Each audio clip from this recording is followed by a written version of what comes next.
Bang! Right, we should be live.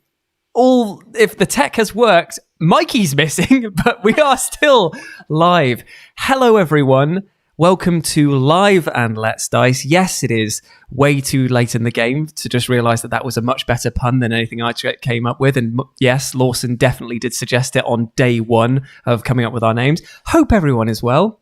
We're back again for another D&D-centric stream in which myself, the lovely Rach, the fantastic Lawson, and the invisible Mikey will be going through the Caravan of Peril. Oh, is he back? He's back again. There he is. There he is. And so, if you guys are wondering what the Dungeon in a Box Caravan of Peril is, well, let Lawson explain it, because not only has he set this up for us and is the DM for it, but he's also got a lovely physical box. Box. Oh, he's got... there it is. Oh, look at that. Yes. Dungeon in a Box is a wonderful subscription service where they send you every month a dungeon in a box. Comes with everything you need to be running an encounter. You can either run it as a one-shot for you and your party, or as part of a larger 12-part campaign, which is what we're hoping to do.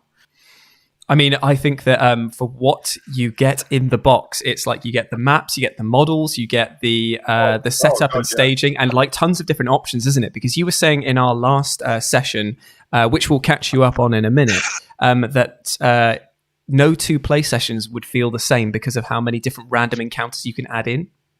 Yes, a big part of the adventures is a lot of random tables to roll on in the adventure book as well. So things that you guys have encountered today is not something that people at home will encounter if they get the same Dungeon in a Box experience.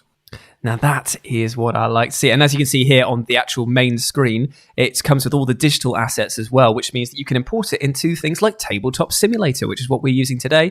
And you can even import in little figurines. There's Mikey, whose name is BULDUR, and you are a deep gnome barbarian, aren't you? You're goddamn right. Actually, we might as well go through and let each of us summarize our characters so that we can get a bit more flair over that. So, Mikey, tell us a little bit about BULDUR. So, BULDUR, often mistaken for a big rock. He got his name basically because he looks like a boulder. That's basically it. So he's a very angry man. However, his name originally was Hemlock Gallywix, an old folk hero. That is such a big difference.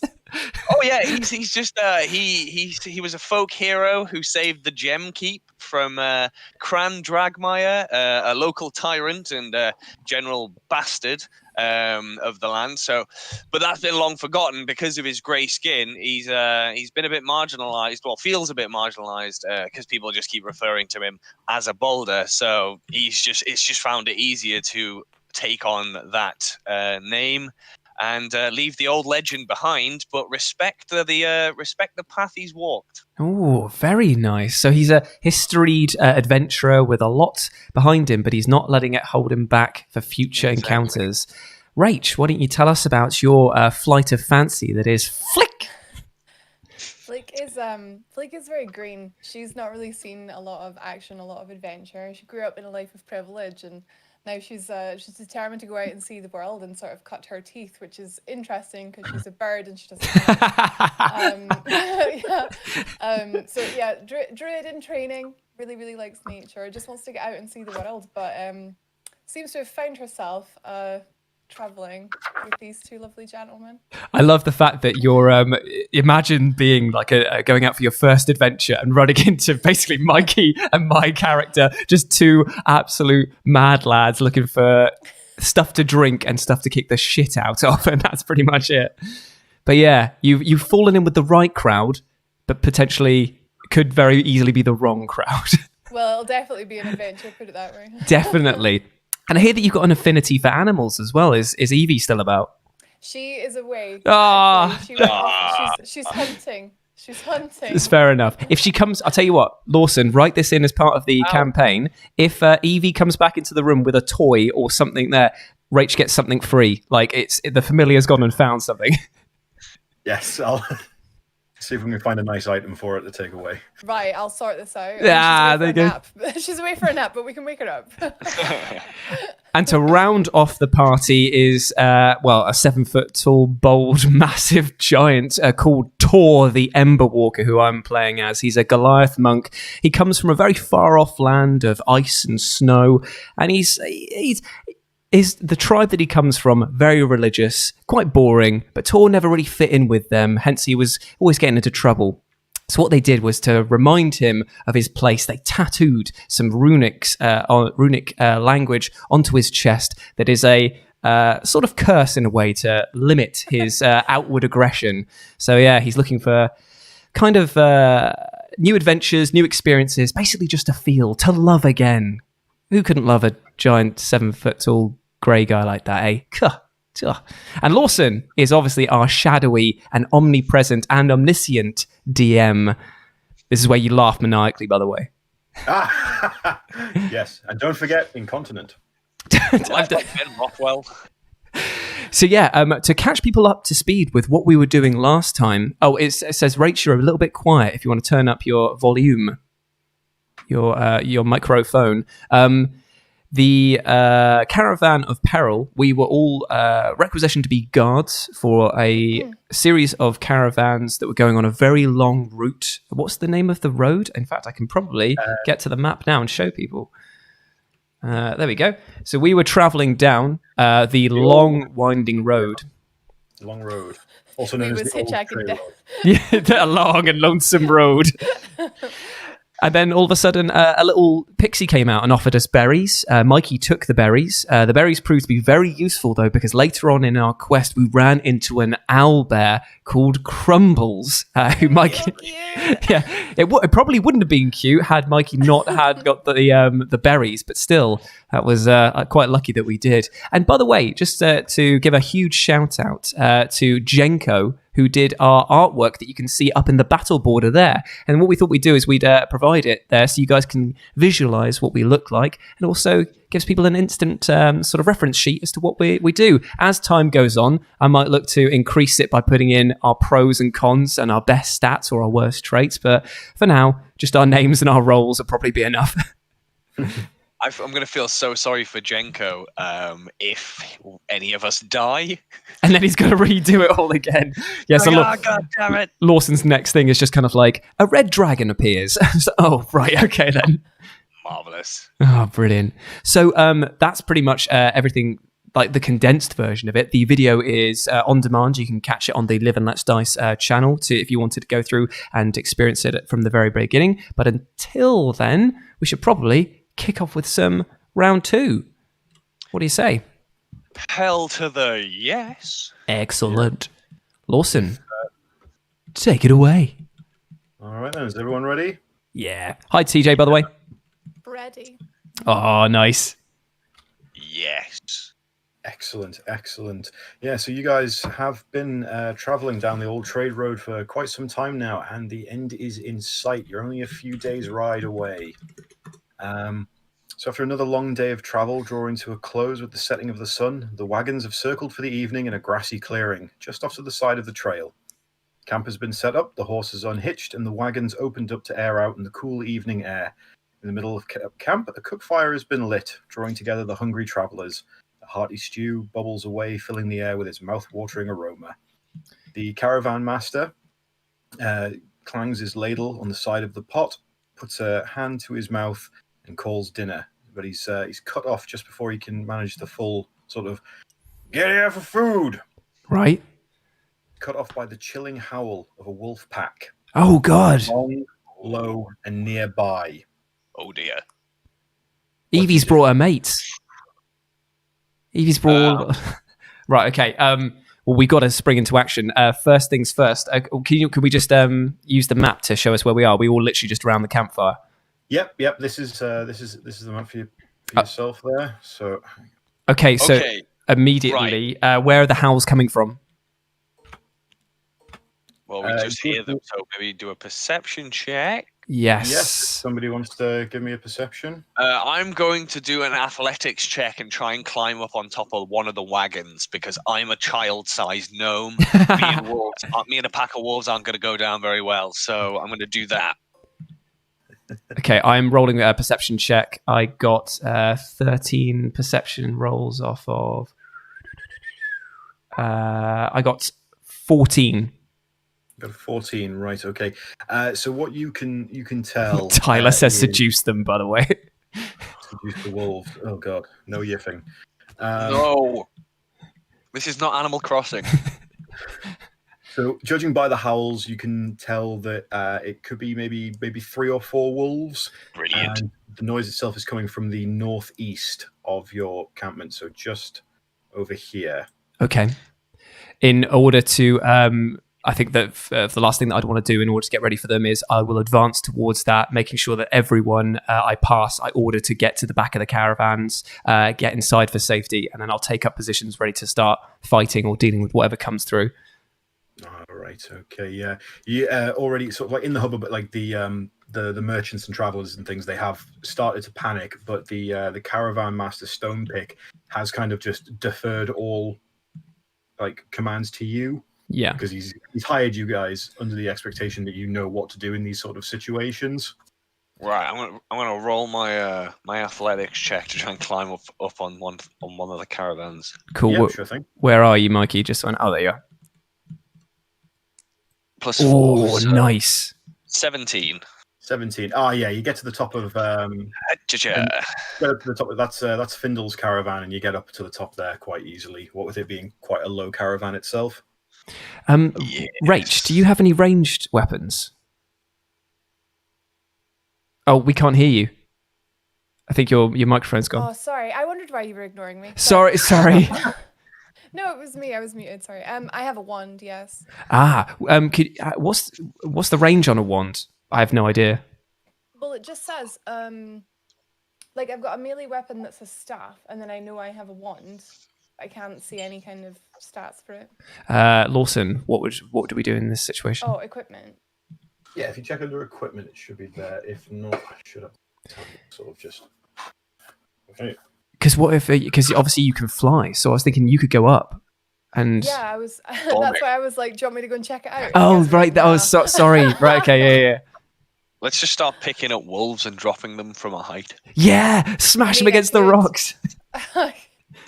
I don't really want to kill animals, though. That's the thing. If we can end this peacefully, then I'd rather do that. Well, Yes, we'll you're all shake wait. hands and walk away. Don't you have commune with animals? Oh, I've yeah. got +5 animal handling. The potential for that. I mean, Maybe I could convince them to piss off. Maybe. oh, what if I could try and wrestle one of them and you could calm it down. Yeah. I mean, it's a suggestion. Mm, Or I could just start punching faces until they are but bloody viscera. I think we can solve this without violence. Okay. Lead the way, Rach. This is on I you. can make- No, you do Oh, it. Come on, God. you can do it. I think, well, first of all, I'll go and check it out. I'll see where they are. I'll see if they're coming our way, because they might not even be coming our way. Yep. So I'll go and check it out. And then I will come back and we'll figure it out from there. Sure. Okay, so what do I have to do for that? Okay, so with flight, you can fly 60 feet, isn't it? Yeah. So would this just be Rach at the moment, just like I'm going up in the air? Well, like every square represents 5 feet. Okay. So It says walking 25 feet. Oh no, that's sorry. that's all right. No, it's fine. 50 feet. Oh, cool. 50 feet of flight. Yeah, so so from where you are, you can fly up to sort of 10 squares. Okay. Nice. Wait, so I can literally just fly like 1, 2, 3, 4, 5, like over here. Yeah. Yeah. I Ah, lost count. we just got a donation from Nick. Thank you so much. Donated £4.20, saying, "Love the artwork, guy." Thank you very much. $4.20 indeed, my brother. Ah, bro. Thank you very much, Nick.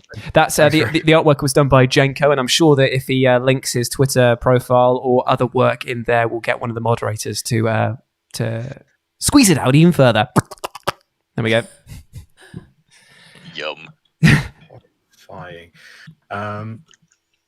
Yeah, so you've flown over to here, Rachel, yeah? Yeah. Right. So these berries that I've got make people full with one berry. So just, we'll put a pin in whatever horrifying idea that you've got going on there with berries. And so, like Rach, with your flight, you can. It's very dark. It's with it being the evening, it is getting quite dark. You can't quite make out everything that's going on, but you can definitely make out a few sort of lithe, quick shapes darting in amongst the trees of the forest, heading straight towards the encampment. Oh, I've got dark vision, so 120 feet of dark vision. Can I just come and pick you up and take you over here? I mean, if you want, I won't resist. It's basically the exact opposite to what you say of every police officer you've ever met. Yeah. I have dark vision? I don't think I do, which is weird when you consider. Just because you're big doesn't mean you're good at seeing. No, that's true. Very, very true. Experience.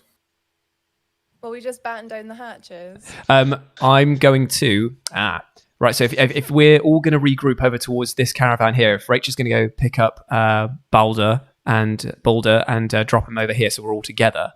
So I like that. Come with me. Let's go. Come with me. Brilliant. I'm going to make sure that if any of the pack come off over this way, there's somebody to meet them over there, just in case they try and flank us, like some velociraptors. And you told the rest of the sort of merchants and I said to get to the back, get as far away as possible, and get inside caravans if possible. Okay, so they've sort of all started milling around there. Findle's sort of like hanging around his own caravan. Okay, he's still keeping out the way. Where's the fortune teller? That's all part of the.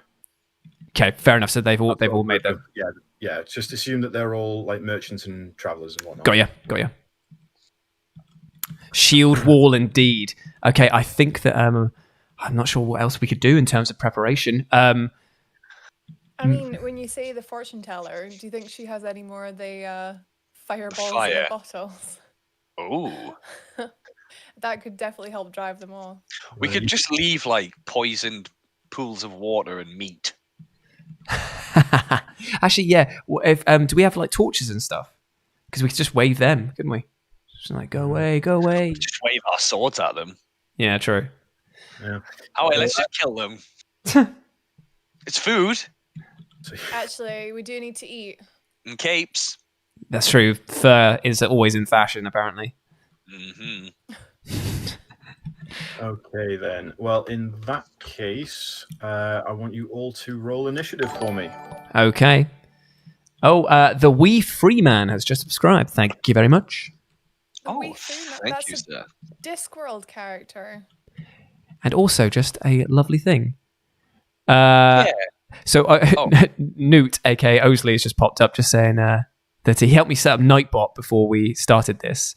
And he's just sent me a message just saying, oh, by the way, Nightbot can be a bit strict sometimes. So it's not me being really strict in the chat, by the way, guys. It's just something that we need to tweak as it goes on with. Right, roll an initiative check, did you say? Yes. Yeah. Okay. Mine's +1, so here we go. Oh, mine's not great. Mine's 12, but I don't know if I get any pluses to it. Oh, shit. 8 +1. 9. Mint. What does Which dice is it? It's a D20. What do you add to it? Your initiative, which is usually a dex modifier, unless you've got improved initiative. I get 13. Nice. I get +2, so I get, what did I roll? 14. Okay. Hello, Mordor, and hello, Nether Noose. Fantastic t-shirts as always, by the way. Yes, Wacko, it is being played in Tabletop Simulator, and it is bloody good. Okay. Oh, Lawson's doing stuff. He's busying himself in the DM section, which can never be good for us. These wolves have an AR-15 apiece. Corey Routson or Rootson says, Rach, say Dark Souls. Mate, we're role-playing. Dark Souls. I feel like that was a bit sinister. That I turn to FLIIK and say, yes, these are dark souls that come to attack our door. these are dark times. Yeah. These are indeed dark times for the Greenwald. We need to seek lest. We're level 1. We've all started out at the very, very beginning because it's only our second playthrough. Lamber. Also, hi, Lamber. Hello. Hey. Hey. Hey. Did you see me on the telly? Because you're watching us on the telly right now. Ooh. So, got everything sorted. So, yep, there we go. Hello, this is me. Hello. You guys can't see this, but I'm just messing around with my figurine. Hello, Yes. Mikey. Hello, Mikey. Hello.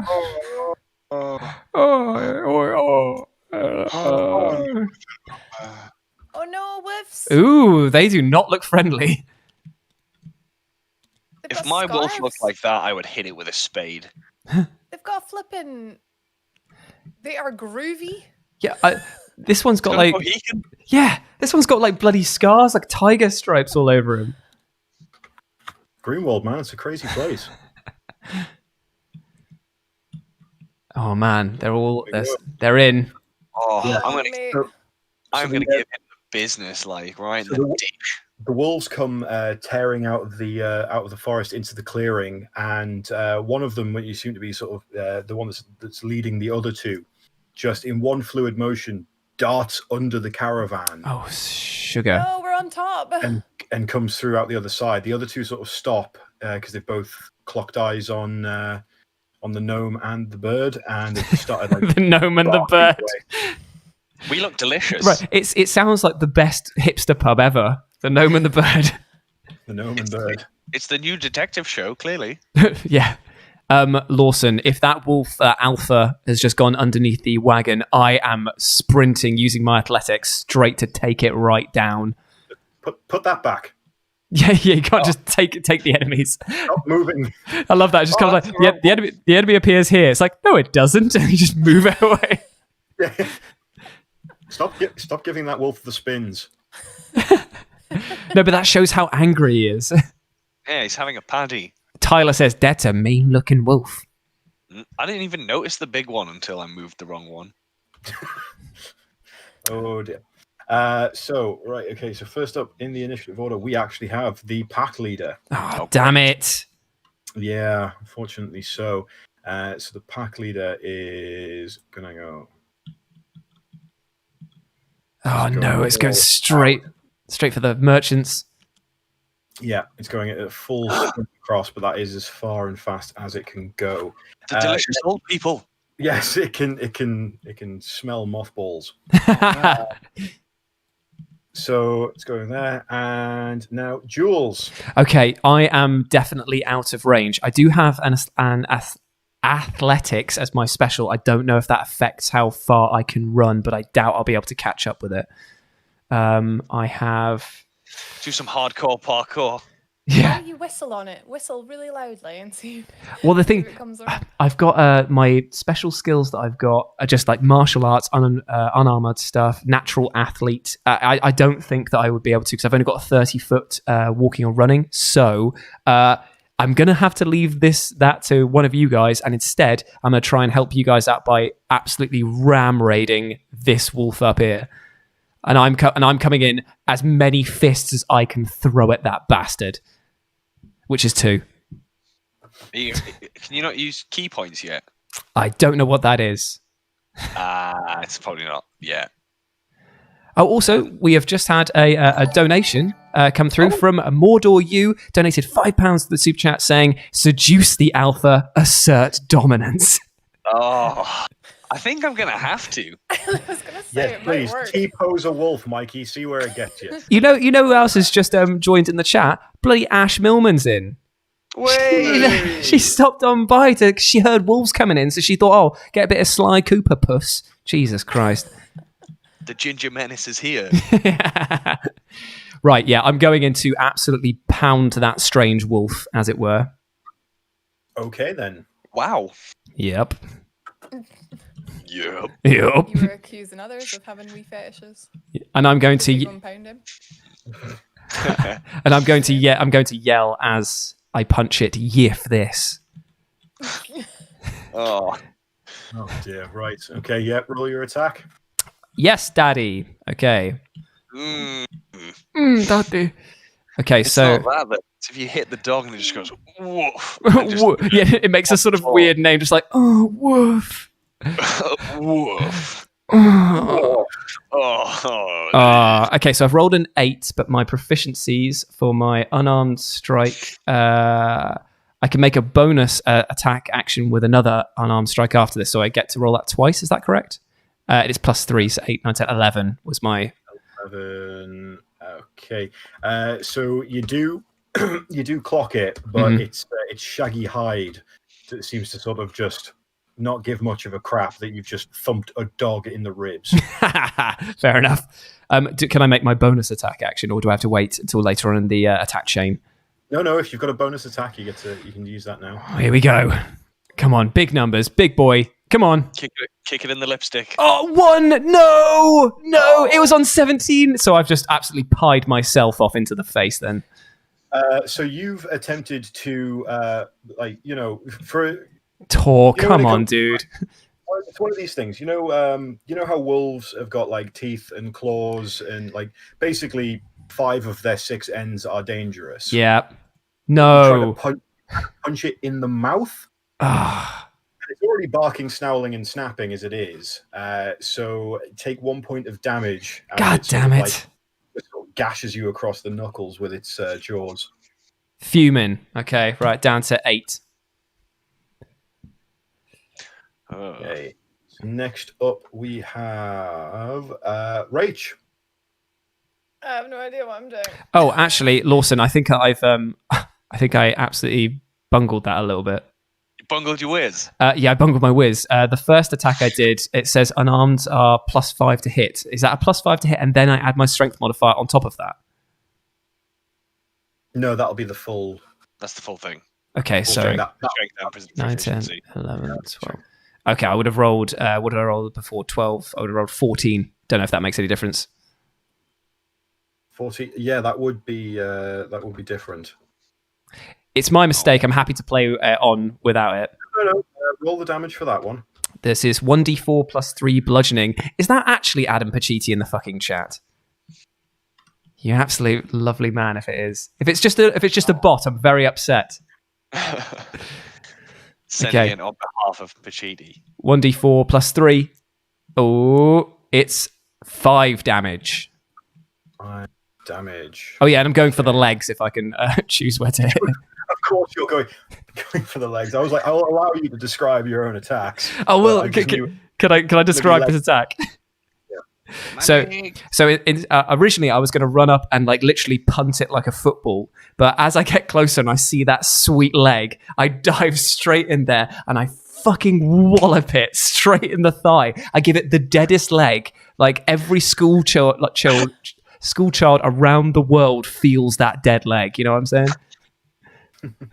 This is GCSE PE all over again for that wolf. Oh.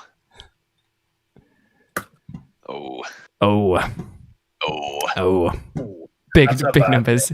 Cool, right, yeah, that's the end of my attack. Right, okay. Yeah, now it's Rach. Okay, so you don't start off knowing... I don't know any spells, do I?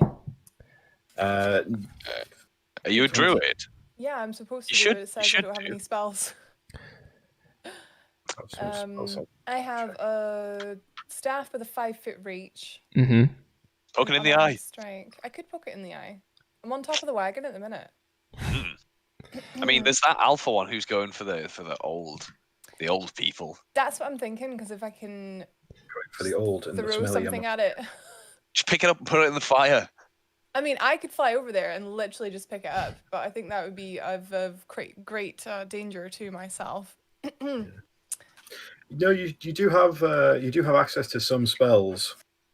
It's not. I can't see that. It just says it's black. Maybe we didn't do that.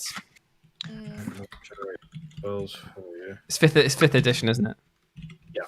Okay, I'm just going to look up the list of what you can have. You've got Poison mist. That's a brilliant one. You've got Thunder Wave, Speak with Animals, Purify Food and Drink, Long Strider. These are options you can choose, by the way. Fairy Fire, which sounds amazing. Nah, it's not that great. Good Berry, which just... I want to just quickly see what this is. Up to 10 berries appear in your hand and are infused with magic for the duration. You can use it. You can force a creature to eat them. I could throw berries at the wolves. I don't think there are going to be berry-eating wolves, though. Something tells me they want to eat. There is a spell called Animal Friendship. That could work. I mean, it's worth a go. Does it have enough? Keto. Sorry, what? Who? Put your wolf on keto diet. Just give it butter. Does it have enough range? What's the range? You could have Entangle. So basically, like you create weeds and vines that stop it from running. Yeah, I could tangle this boy. And then you could just beat crap out of him. Do I need to? Is there not like a range? The range of Entangle is 90 feet. So you're definitely in range. Okay, so easily reach that. Well, that's a good idea. Well, I'll do that if I can. So Entangle is your. Do you get just one spell at level 1? So she gets 2 spell slots, so she can cast 2 first level spells until she needs to have a rest and recharge them. You could do. As well. Whoa, this is pretty. You could do Thunder Wave, Rach. Yeah. A wave of thunderous force sweeps out from you. You could use your wings to make it even better. Each creature in a 15-foot cube originating from you must make a Constitution saving throw. If they fail, they take 2d8 thunder damage. I mean, would that be better? That sounds sick. Get rid of the little ones. Yes, me. I'm the little one.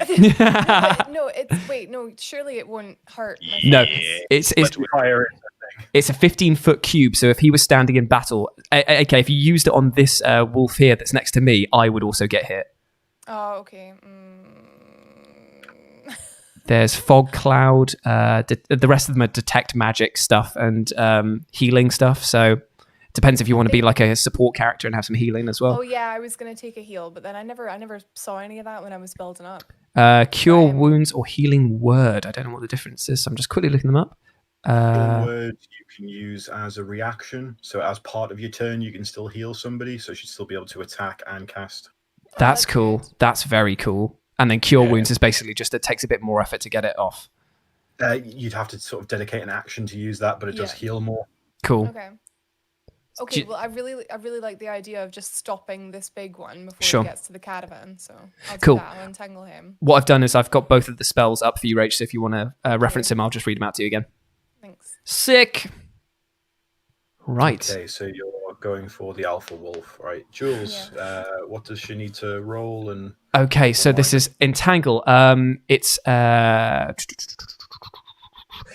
So you pick a point in the ground, and weeds and vines sprout from the ground in a 20-foot square starting from the point within that range that you've chosen. And for the duration, these plants turn the ground area into difficult terrain. A creature in the area when you cast the spell must succeed on a strength saving throw or be restrained. So what is the wolf's strength? Does that mean it's going to tangle up the flipping caravan? We can worry about that later. At least I want to go under the caravan. A strength saving throw, is it? Yes, a strength saving throw for the wolf. Okay. Can I first tell them to get in the caravan and then do the entangler? Is that 2 actions? You can shout as a bonus action. Yeah. Okay. You can shout, tell them to sort of get out of the way. Then I'm going to need to know what Rach's spell save DC is. Okay, so that will be on your sheet, Rach. And it will be... where would your DC spell be? Mickles, where would it be? What? Spell DC stuff, where would that be on character sheet? It is your... on your character sheet. Is it on... is it? Yeah, it should be. If you go to attack actions, you should have your spells in there, but I'm a what's it called? Barbarian, so I don't have any. If you go, are you on it now? Yeah, it doesn't have any spells. Oh, okay, so if you go to Builder, and then I think it'll be on abilities, or it could be after that equipment description in that area. class. Should be in class, yeah. And you'll go down and then select those. I believe. Da-da-da-da-da.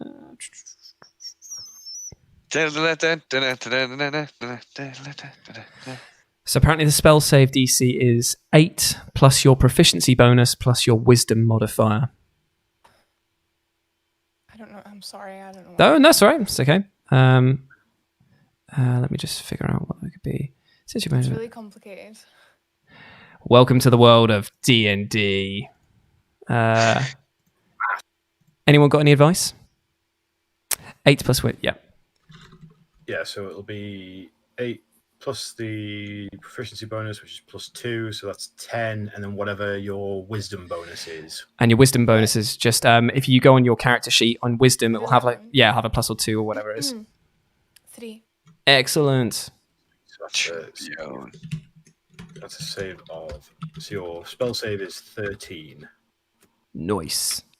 So it's a strength saving throw. Cool. I've made a note of that as well, Rach, just in case we need it again. Ooh. This is really intimidating. Like I'm. Don't worry about it. Yeah, don't worry about it. This is the thing. Once you get to grips with these, the mentality of like looking for these things, it doesn't really matter. Like at the end of the day, there's no time constraint on this whatsoever. As long as we get there in the end, and we get to now have the hopefully amazing visual of this wolf who's thinking he's a hard pack of roasted peanuts, and then all of a sudden he gets to make look like an absolute pedigree chump because he dislocates his shoulder after being entangled by this crap. A pedigree chump. Yeah, I was pretty happy with that. Yeah, it's pretty good, that one. Captain Redbeard says in the chat, Barbarian spells are Fireball, throws a torch, Magic Missile, throws an axe. Amazing. Okay, so what do we do now? Okay, so Rach's character FLIIK has shouted at the terrified merchants to get in the caravan, which they all oblige. Yes. Why not listen to them? And then you cast out a clawed hand towards the area where the wolf is bounding towards the caravan owners, and vines and tendrils and roots and everything like that come soaring at like ripping out of the ground, darting towards this wolf as it manages to sort of hop and bite between a few of them as it's making its beeline, but there's just too many of them in the end, and it gets all tangled up and bound like earphone cables in a pocket. Nice. So, okay, well they're safe for now then. And so it's restrained now, isn't it? And to represent this, I'm throwing a tree onto it. I mean, I was just going to put a token next to it, but it's the same deal. Fine, but at least let me throw the token on it. Yeah. There you go. Everybody's happy. Nice job. So he's restrained as he's writhing around and like chomping away at roots and things. Like he's not happy. Like he is mad as hell. Ooh, good. Pissed. But he's not eating people, so it's fine. We're fine. Yes. Don't Yeah. panic. Nice. True. He's not chowing down on the delicious trail mix that is your caravan partners. Because you were saying how I punched the wolf in the mouth. I'm giving the mouth that's over the thumb, that hand. I'm giving a thumbs up to Rach in support. Like, ow. Oh, cheers, bro. Everything's gonna be okay. Oh. Who's next? Okay. So now next up we have Mikey. Oh, I feel it coming on. Here it is. Oh, he's gonna gonna do do it. it. He's gonna do it. Bananas.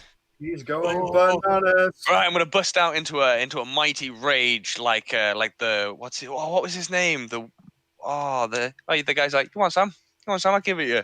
Oh, That guy. what? Oh, the Wellstone Raider. That's the guy, the Welsom Raider. I'm gonna be like him. I'm gonna jump down and I'm gonna give those doggies the business Okay. in some sort of amazingly anime fashion, and just like jump in the air and then just do some sort of like super dive down and be like, pew, You'd be like, cha-cha. Sonzu do baka. And then just like, Oh. Which one are you going for? Obviously, I'm going for the dog with the quiff. nice. You're going to go for Eddie Redmayne. I feel like he needs a bit of a beating. I thought it was a Santa hat. Santa dog. By the way, I'm a huge fan of Lawson's pun of Eddie Redmayne. By the way. Oh, I'm literally just. Oh. Yeah. Yeah. Right. So, if I'm going to do a jumping attack, do you want me to roll anything in particular, or like an acrobatics, or? I would love to see an acrobatics check from you. Come on, John Woo the hell out of this one, buddy. All right, let's do this. Okay, so acrobatics is a +1. Oh, this is going to be terrible. Oh no! Right, where's my character? Oh, there we go. I'm over here. I'm in the pink corner. Ah, yes, I see. Right, so +1. Oh. That's an 11. It's not the most graceful of acrobatics. It's like it's not so much John Woo as the Asylum Presents. Like it does the job, but at what cost? So you do manage to get yourself down, and now please feel free to roll your attack against the dog. Okay, one dead dog coming up.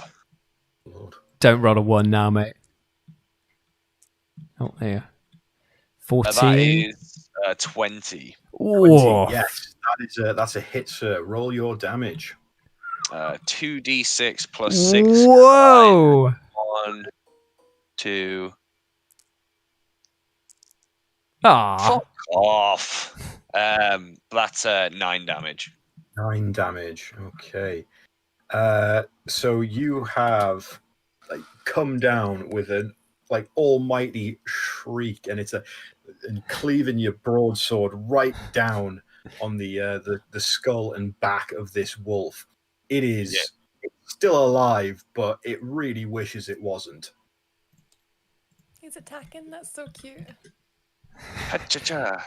I think I've put oh god. Ouch. Type here. Yeah. You can move it, can't you, once it's down on the floor? No, you can't. Oh, damn it. Oh, brilliant. Oh god, what have I done? Right, I'm getting rid of it. I'm sorry. Congratulations, you've introduced graffiti. So yeah, you've That's his blood. Okay. Okay, So, I'm sorry. So yeah, so you've managed to really do some serious damage to that wolf as you came crashing down with the full body weight and help of gravity on your side. Yes. Nice. Now it moves on to the counter attack from this wolf. He doesn't want to like. Yeah, what's left of him? Yeah. What's left of him? Like you can definitely hear a sort of like a severe clicking in the jaw as it goes to bite and claw at you. Rich is in the stream, by the way. Thank you very much, Rich, by the way, for all of these lovely assets that you'll see here. Like, honestly, mate, absolutely piff. Just to for no reason whatsoever. Boom, there you go. There's an example of it, and now we're back. Just a little selection. Nice Anyway. little segue. Carry on. All right. So 15 versus your AC. My AC of what? 14. Damn. Okay, yep. So he just manages to get you. Mm. There we go. And that deals 4 damage. 4 damage. 4 damage. Champion. All right. That's all right. Nice. Now we've got the other wolf. Yep. Ooh. Who is going to attack at TORR. Yep. Bring it on, wolf. Oh, that's a 7 versus your AC. 13. 18. That is that's not going to do anything. So he's going to ineffectually bite you back on you. You know, you're practically like steel braided cords of muscle that make you up. Yeah, which when they hit, eventually will do some damage. Yeah, he's just like like slowly but surely he's trying to get through, and around. Okay. I love that just through all this, like you still have your fist in this dog's mouth. Yeah, I know, because it's like, get off, you little crap.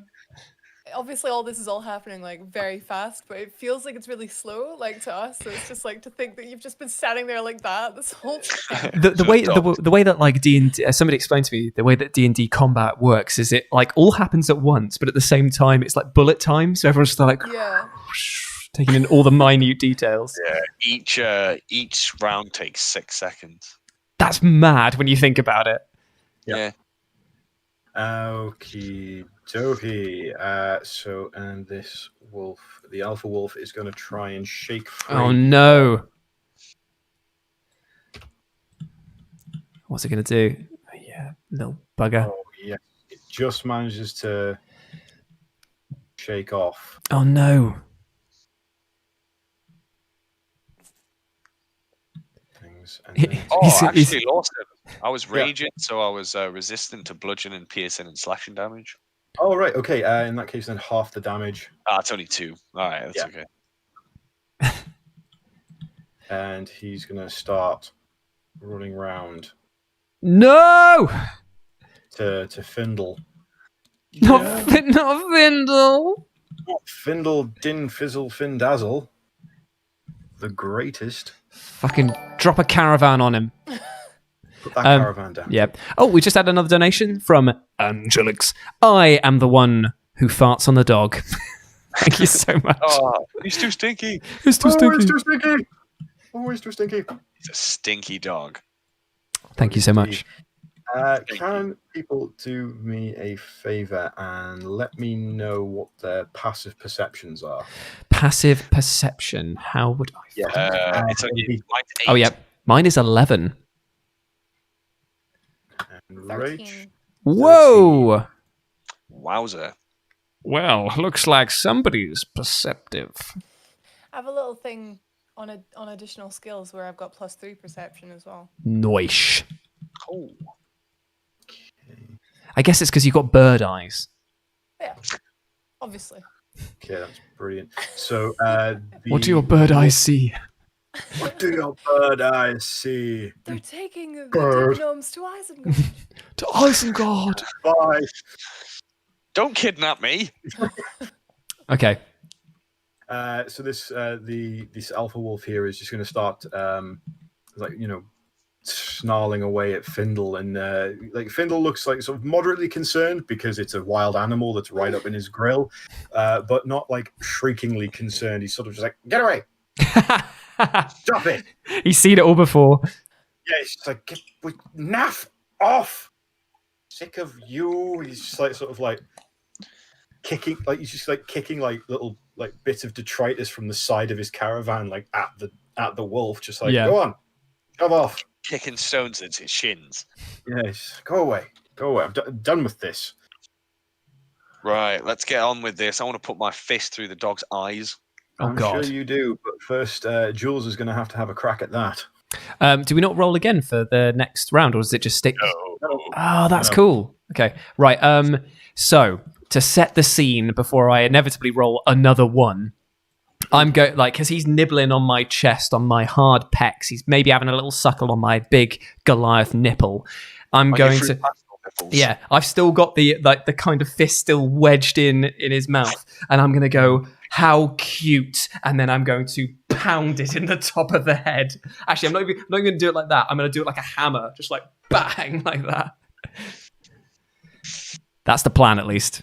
I'll probably end up knocking myself out on the way up. Right, okay, here we go. Am I rolling? Yep. Ooh. 16 plus 5. 21. Jeez. 21. Okay, roll your damage. That is 1d4 plus 3 bludgeoning. Okay. Oh, it is. It is 4 damage. No. Oh, wait, that was a 1, wasn't it? I thought you were rolling another attack there. I panicked for a sec. I do have my other attack to do as well. Ooh.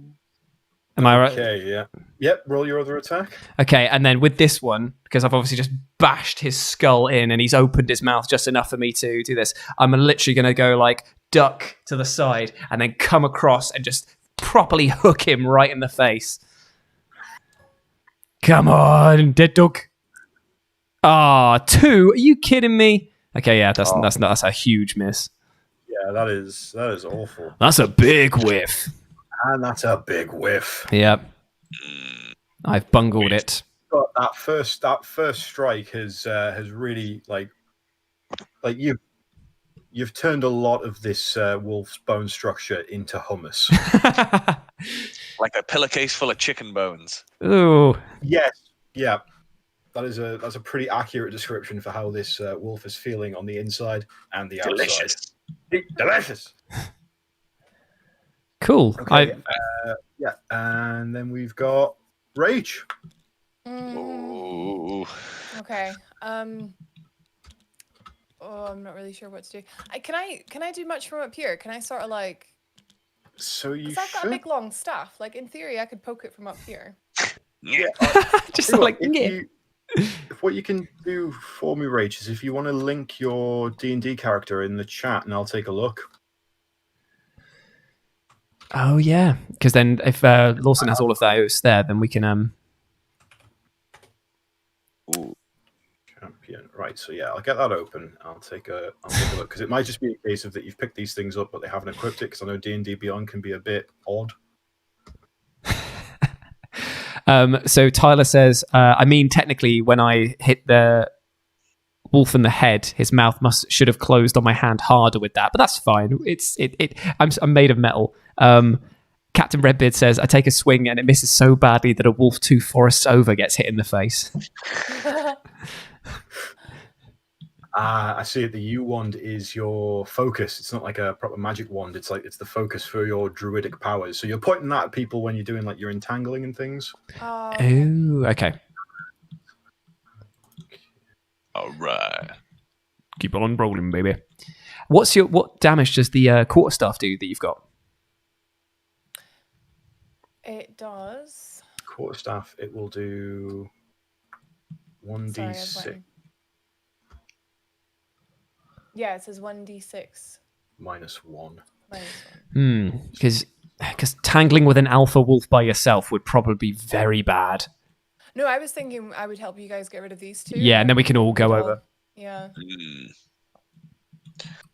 You could throw me at it. Oh, that's fucking sick. Yeah, throw Mikey at the wolf. Exactly. I mean, these 2 are on their last legs. Like, Jules can handle Yeah, I'm sure that nothing will go wrong for me. Okay, yeah. Do it. What a dramatic end. I mean, I could probably land you there safely. Like. Oh, I'm happy to take a crash landing and go for it. I'll just throw you at the big wolf. Yeah, and I'll just swing at it and see what happens. Okay, what's involved with that then? Can I just go ahead? It would be Lawson's discretion. Right. So again, what are you trying to do here? I'm throwing my buddy at the big wolf. Oh, so you're gonna swoop down, pick up Boulder, yeet me, and sort of aerial yeet him. Yeah. At a thing. Like a bowling ball, right at the big wolf. With a sword. Yeah. I love it. I love everything about it. I want this to happen. Yep. Like desperately, I need to see this happen. The thing is, it's right above Findle's caravan, so if we miss, you can just impale him. No, because Thimble wasn't the one that had the explosive. It was the fortune teller. Yeah, but Thimble is also a wizard, and he's also mad. Amazing. Well, I could shout ahead and be like, "Mate, watch out!" Do it. Say exactly that. Duck. And he's like, "Where?" No, he'll be like, "No, you're a bird." Ducks aren't birds. He doesn't know that. What Right, is a goose? Tyler wants to know, Mikey, if your greatsword is heavier than you are. Probably, yeah. Right, so, Rach, what I want you to do is roll me a acrobatics check. Oh, God. Oh. Which Don't is- tempt yourself. Are all these just 20s? No, it's only Yeah. this one here. No, but are the small rolls are there for damage and the Yeah, big yeah, rolls yeah. are all 20s? Yeah. Pretty much the entire system is Ooh. based on the idea of rolling a d20 and adding numbers. Oh, I got 7. But you've got Seven, you've got athletics bonuses, I'm pretty sure. I got +1 acrobatics. Yeah, 8. it was an acrobatics thing because what you're trying to do is here is sort of like swoop down, pick him up, Mm-hmm. and swing him around. So you manage to pick him up and get airborne, but he's a little bit heavy. Well, his broadsword is a little bit heavier than you were expecting. So you kind of sort of falter on the actual yeeting, Okay. but you have managed to pick him up. So I'd say, like, as you sort of turn around, you guys are probably sort of about here. So you'd be ready for some yeetings. Season's beatings. Sorry, we have to take a moment to pause on the massively brilliant pun that Captain Redbeard has just put in the chat. These wolves will be gnome more. It killed Mikey. Yes. That hurt my soul. But thank you. You tried. Okay. Mikey, can you Yes. give me an athletics check, please? Is this for a superhero 3-point landing? No. This is just to sort of like this is to get away from the wolves without them tearing your ankles apart. Right. Okay. Yeah. Sure. Athletics. Right. Yeah, because at the same time, you're grabbing onto FLIIK, and you're trying to get away unscathed from wolf chomp. All right. Let's do this. So +4. Give me something good. Oh. Yeah, you're fine. You managed to sort of like tuck your feet up without getting chomped on. Took my baby legs away. Yeah. Oh, no, me baby legs. Look, No. that's the impact site. Well, Of they him haven't impacted yet. when it does. When it does, nope. I love it. He just threw it off the table. Nope. Now no one gets to play with it. I'm going to put these all away. No. Well, I'm holding on to this one. You can't stop me. No, he's taking it away. No. Oh, man. That's it. Can't be trusted. Yeah. Petrify you. Petrify you. Okay, I'm putting it back. Not to man. No, nobody gets to play fun things. And so Oh, now it is, Mikey, it is your turn. You are currently airborne in the clutches of your dear friend and fellow caravan guard FLIIK. so if there's any chance of me dropping down and like charging in, Could you not just like propel yourself, like just like kick off of me and get some like? or Some in some speed. sort of amazing Monster Hunter-esque greatsword fashion, slam my sword into the floor and flip myself forward and slam it down. That will require a few checks. I don't care. I'm willing to do it. Oh, I love Okay, it. right. I want an acrobatics check first. Oh my for your- God. Your dismount. Oh my God. Acrobatics. This has the potential of going so wrong now. Oh, it does, because these dice are out to get me. Okay, here we go. +1. Here we go. Woof, woof, woof, woof, woof. Oh, it was so No. close. It was a 6. Ah. So, you try to sort of like, Eat pant. Poshark, yes. you kind of like trying to sort of like swing yourself forward with a bit of momentum to like get forward and like start all these amazing things that you've got in your head. All you really do is sort of like fall slightly forward. Like you kind of just drop down and fall slightly forwards. So you're just sort of like there, you land, and it's like it's not really that impressive at all. You've just landed basically. So I'll give you a -5 feet to your movement, but I'll still let you take your turn as usual. Well, I can get in there anyway and give it the business. Yep. Okay. I'm just going to go for like a sort of running upswing. Ah, Okay. try and Roll go the for it. attack. Right, here we go. +6.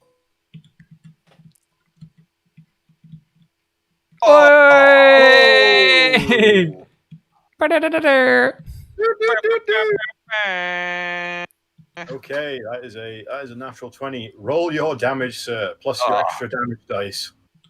Oh yeah, because you roll 2, don't you? Yes, you get an extra like D for whatever damage dice you're rolling. Amazing. What if it's 2D? Is it just one more? Yeah, it's just one more. Yeah. Right, so 1, So 2, 3d6 damage. Oh, 6. oh, that's lush. 17 points of damage. 17 Whoa. points of damage. Okay, so do you want to describe how you have absolutely annihilated this wolf? Amazing. Okay, so as I sort of land and stumble over the log that sits by the camp, I sort of prop myself up with one hand, push myself off, and just go for like as it sort of jumps at me, go for like an upward swing and just clip it right so its head just pops in half and just. Oh, man. And I guess I'm showered in. Goo. Brain. But by the way, that's the first critical hit that we've had Yeah. on this entire channel. So well done, Mikey. Yay! Yes. Giving those dogs the business. Yeah. Hoo-hoo. Ooh, giving the business to the dogs. Get in. Now I'm Nice. slippery. No one can kidnap me. That is good.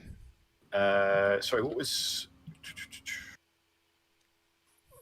No, it's all right. I got that down. That's fine. So now it is the turn of these wolves at the back here, Yes. and they are not good.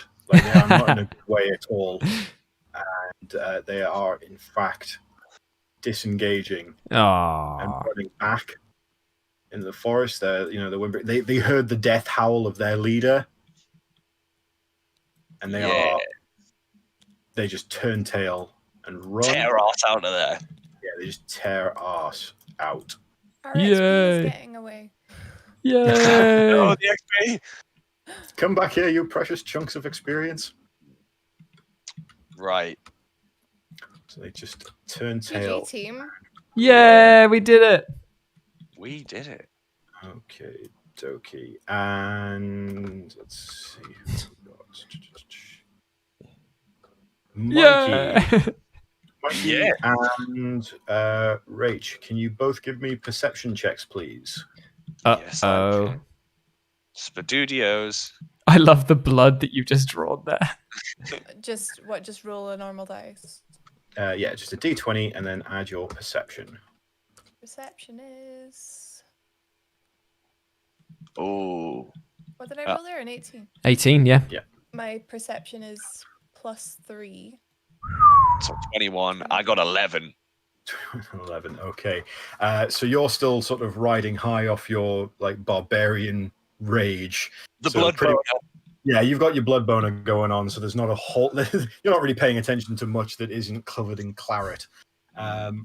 Whereas FLIIK, your keen eyesight and awareness of the world brings your attention to this caravan here, the one between Findle's and the sort of hideout caravan. Mm. You can hear some sort of like noises and general sort of like scuffling and rooting around.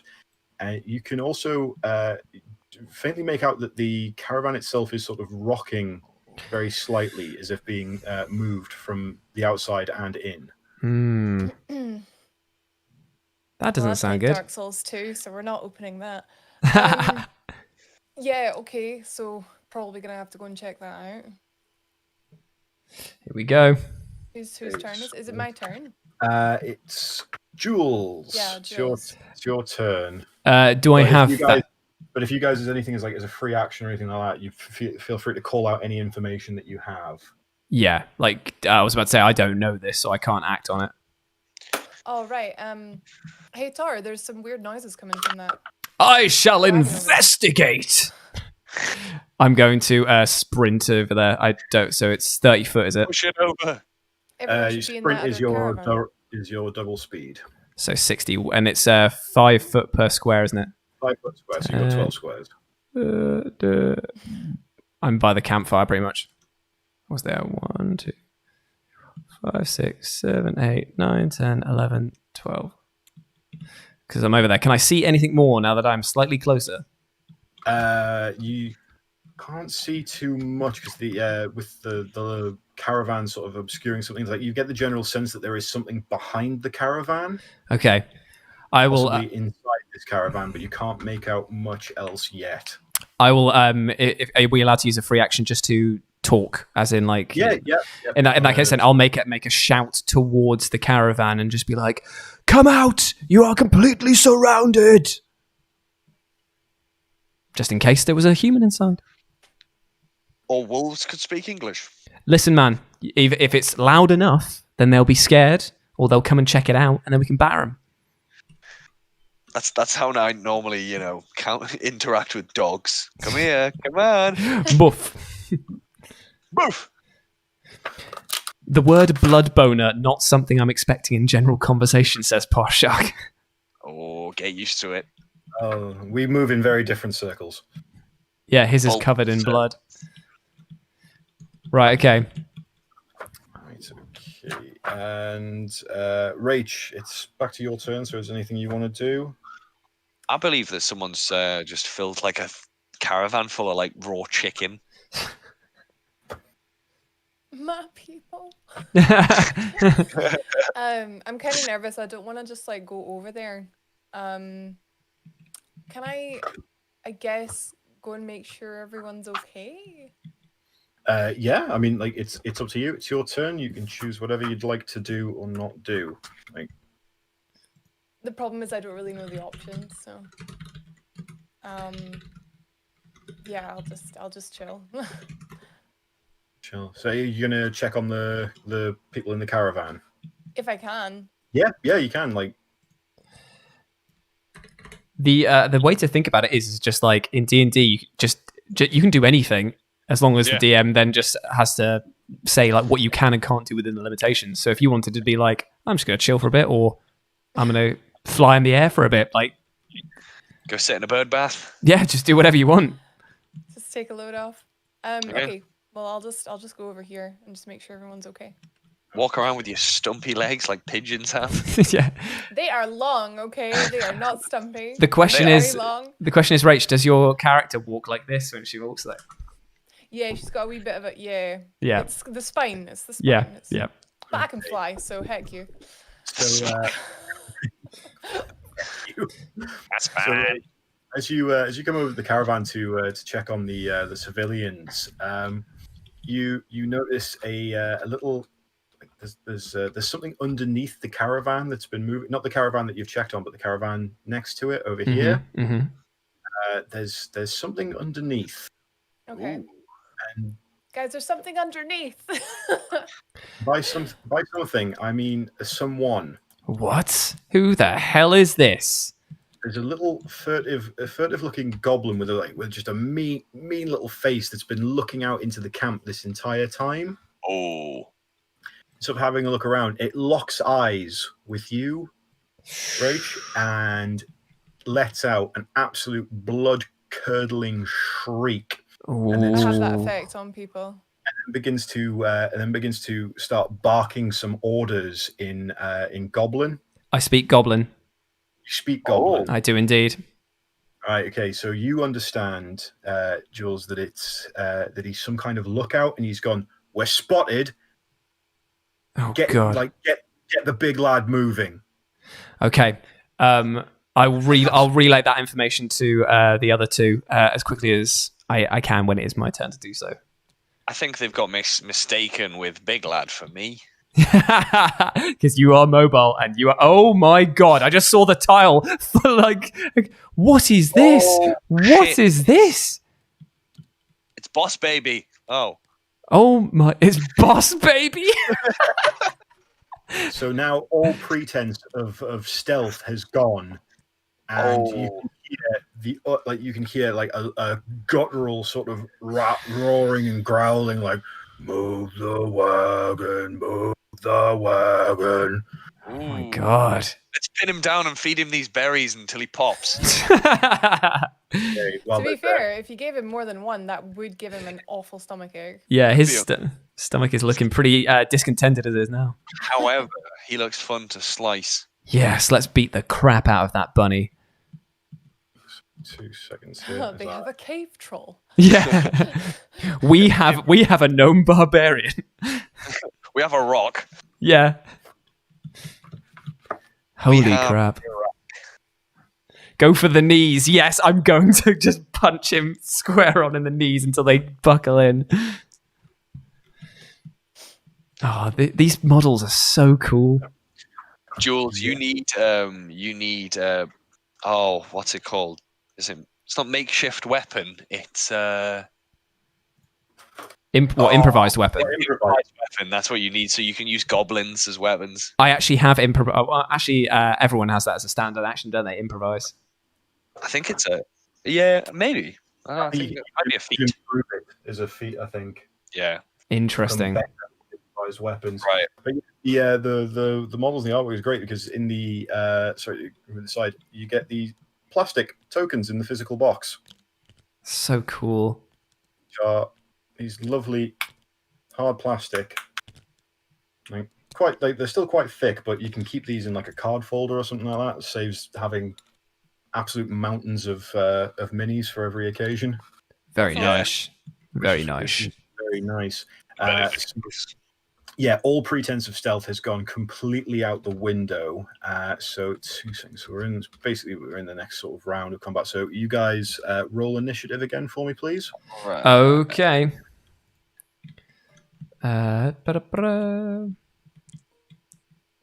2. No. 8. It's plus what is it? I get +1. You get plus whatever your dex modifier is. So plus 2, so I'm on 12. Oh, 9 for me. Jesus, 12, 9. Mikey, that was 2, isn't it? Yes, it was. But Oh, Nick's saying here that you can get it as a proficiency, so you can add your weapon proficiency bonus to attacks for improvised weapons. That's very cool. yes, it is. Right, so let's look here. Sorry, just rolling. Mm-hmm. Gobos. So 3 gobos and then a massive ogre. Jesus. Right. So if we can push the caravan over, we might be able to smash some toes. Yeah, I see what you mean, because if they're inside and underneath, we might be able to crush him underneath the caravan, and if there's a person inside. Nasty. What, and just say heck the stuff in the caravan? Yeah. There's no people in there, so Yeah. it can be replaced. Exactly. See, now you're thinking like a real adventurer. Who cares about other people's property? Okay, Yeah. right. We're looking to throw the caravan at people. Yeah. Oh my god. What if all of us together combined literally lift up the caravan and throw it at the ogre? Well, surely you could do that alone, right? Well, I'm 7 foot tall and made like a brick shithouse, so I would hope I could, but I might throw my fucking back out trying. I'll help. I'll just probably be like, roll a 1, your back snaps, you're dead. You go to pick up bending over to pick up the caravan. You immediately shit yourself. Yeah, or I bend down to pick it up and smash my head against the wheel arch and knock myself out. Oh, Your pants split. Or bend jerky with your back. Yeah. Gonna lift it in a jerking, thrusting motion. That's what you want. It's what you want. Okay. Okay, My so feelings of going bananas have long passed. I'm gonna go bananas. gonna go bananas. Yep. So the ogre is the first one to go in this one. Oh god. So from what you can see, he's got a lot of like straps and harnesses around him, and what's been happening is the goblins have been hooking him up to this wagon. Oh right, okay. Oh, He sort of he lifts up and he's like, pull the wagon, pull the wagon, like just singing to himself, and the whole wagon sort of starts to turn as he gets himself Thieves. limbering up. Yeah, they're trying to nick the whole damn wagon. Jeez. so if Meanwhile, we can't have it, then they can't have it. Yeah. Pull up the wagon. Yeah. Meanwhile, Let's go for these tendons. the goblins are all sort of like shouting and screaming amongst themselves. So Jules, you can kind of understand like a couple of snippets of things. It's like, get the bastard moving. We're gonna get like we've been spotted. It's like Zik's not gonna be happy if we come here empty-handed again. Okay. And then it's so then the goblin, the one that was looking out, sort of scarpers out and gets onto the wagon itself. Mm-hmm. He's sort of like in the thing, and he starts like slamming harnesses and reins and things, like going, move faster, faster, faster, faster, faster. The one inside sort of pokes his head out the back and takes a quick little pot shot at Rach. Oh, cheeky little bastard! Yeah. Wow. He's just got like a little bow and arrow and things. And he sort of like just peeks out and goes like, bang! Let's fly an arrow. Fuming. Absolutely fuming, and he fires massively wide. Like it just goes sailing like 6 feet to the left of Rach. Like it's not even close. And then we have Jules. You're up next. Okay, right. So, just to clarify, a Jade Dragon. Yes, it is a dwarf in a puddle of blood. We split Mikey split a wolf's head open like a grape with his great sword.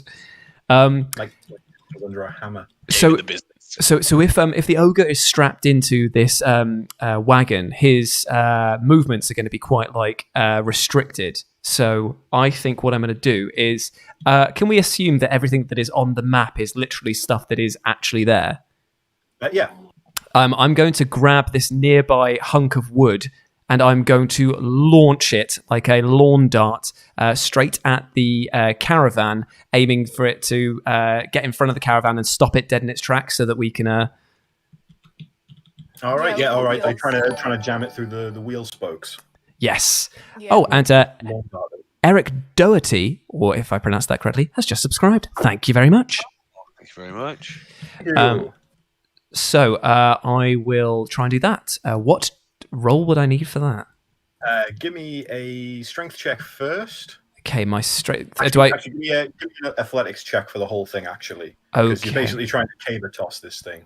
Yeah. Okay, let me just double check what the athletics bonus thing I've got is.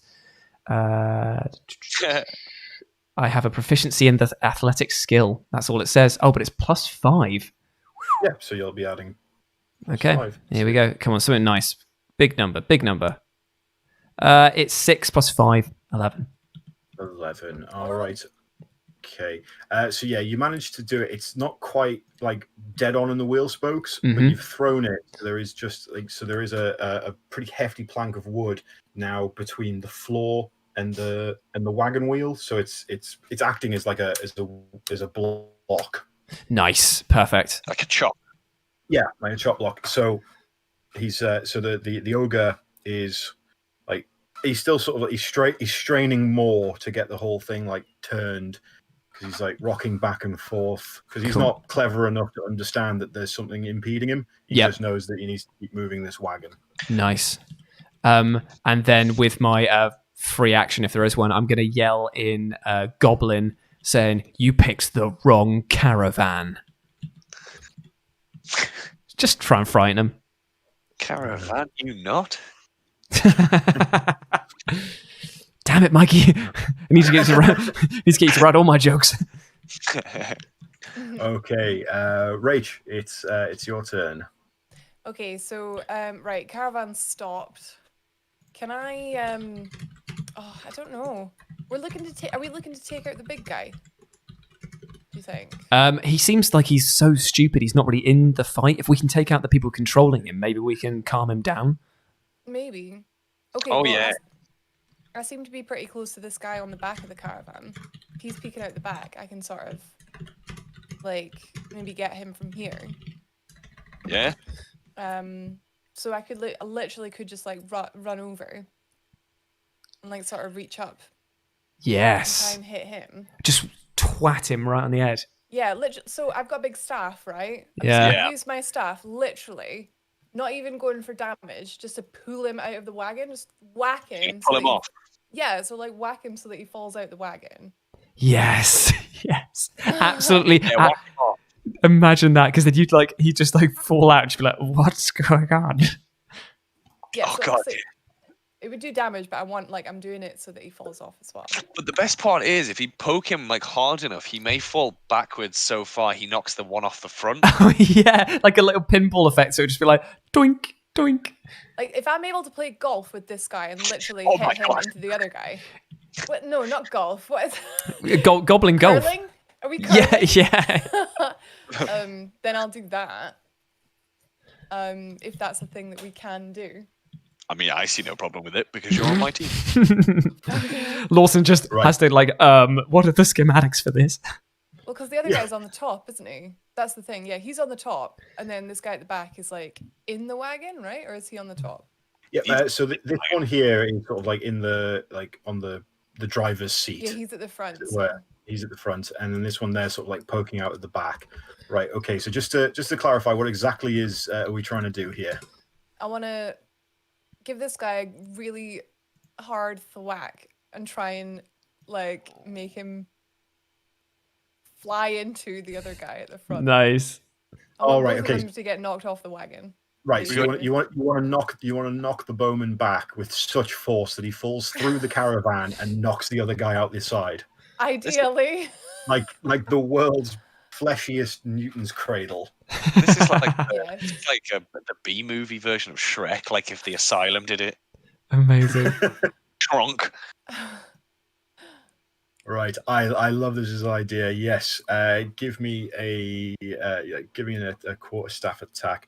I was looking at some of spells and stuff. Like I see what's happened is that you've got to sort of like pick your spells from the managed spell list. Oh, and I didn't do that.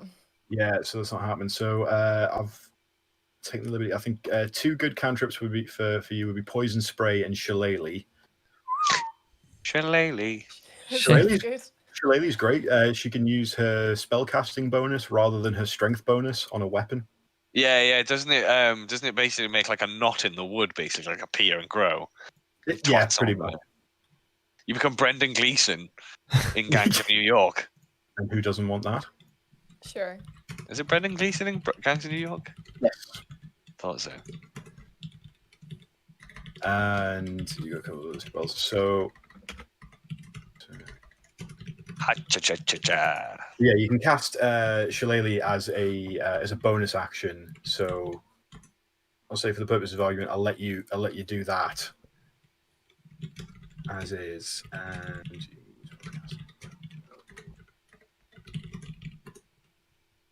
so you get a +3 to your wisdom. So Oh, I've got quite a lot of wisdom then. Very wise. Yes, you are. so yeah, if you roll your roll a d20 for your attack, and then add 3 to it. Okay, here we go. 9. Yeah. Oh, go on, like just because he's sort of like he's leaning out and he's got his big old goblin schnoz hanging out, and that's just too good a target for you to pass up right there, and you just sort of bank, like just thump him, Bonk in the conch. right in the schnoz, yes, and roll some damage for me. That's a 6, right? D6 and then -1, isn't it, for quarterstaff? So she gets to add the Strength bonus now. for the That's not a 6, is it? No, that's all right. It's this one here. for the attack and damage. Yeah, so you add the spellcasting, so you modifier now, so it's a Whoa. +3, Whoa. and the weapon's damage die becomes a D8. Oh, so you did roll the right thing, Rach, and you got a 9 originally. Okay. Yeah, on a Did I D8. get a 9? Oh, it was a D10 you rolled. Sorry, that was my bad. I was thinking So that made no This sense. one. Yeah, this one. This is it. Yeah, that's the There one. you go. Oh, nice. 6 +3, that's 9. Oh god, yeah, you've hit him with such like magical, like the powers of nature imbued behind your quarterstaff right there has imparted an unholy smash to this goblin's nose and face that he can't help but reel backwards into the caravan, shrieking his last. And his final immortal dying words will be lost upon you, Rachel, but you can just make out very faintly, Jules, my no. Not my nose, just my no. Yeah. Dies before he finishes his final words. As he goes terrible. thundering back into the caravan and hits the goblin that's in the driver's seat. Doesn't quite rocket him out, but he's shunted forward and he's now looking very sort of confused as he turns around and realizes he's just been hit by his dead friend. Oh, rough stuff. Rough stuff indeed. Wait, wouldn't his body still be there? I'm just moving out of the way so I don't get confused. Actually, what you could do is leave it there, mate, and tint it a different colour to show that it's dead.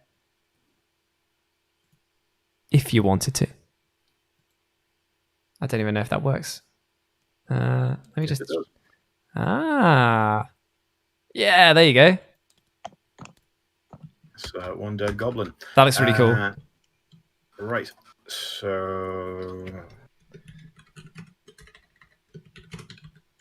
Oh my god, I'm helpful. I love it. Jules. Hello, friend. You're up next, I think. Hello, Joe. Right, okay. I'm going to do a sprinting charge straight up to the driver's seat of that caravan and attempt to either drop kick or toe punt that goblin square in the face. I'm like super reckless with this movement.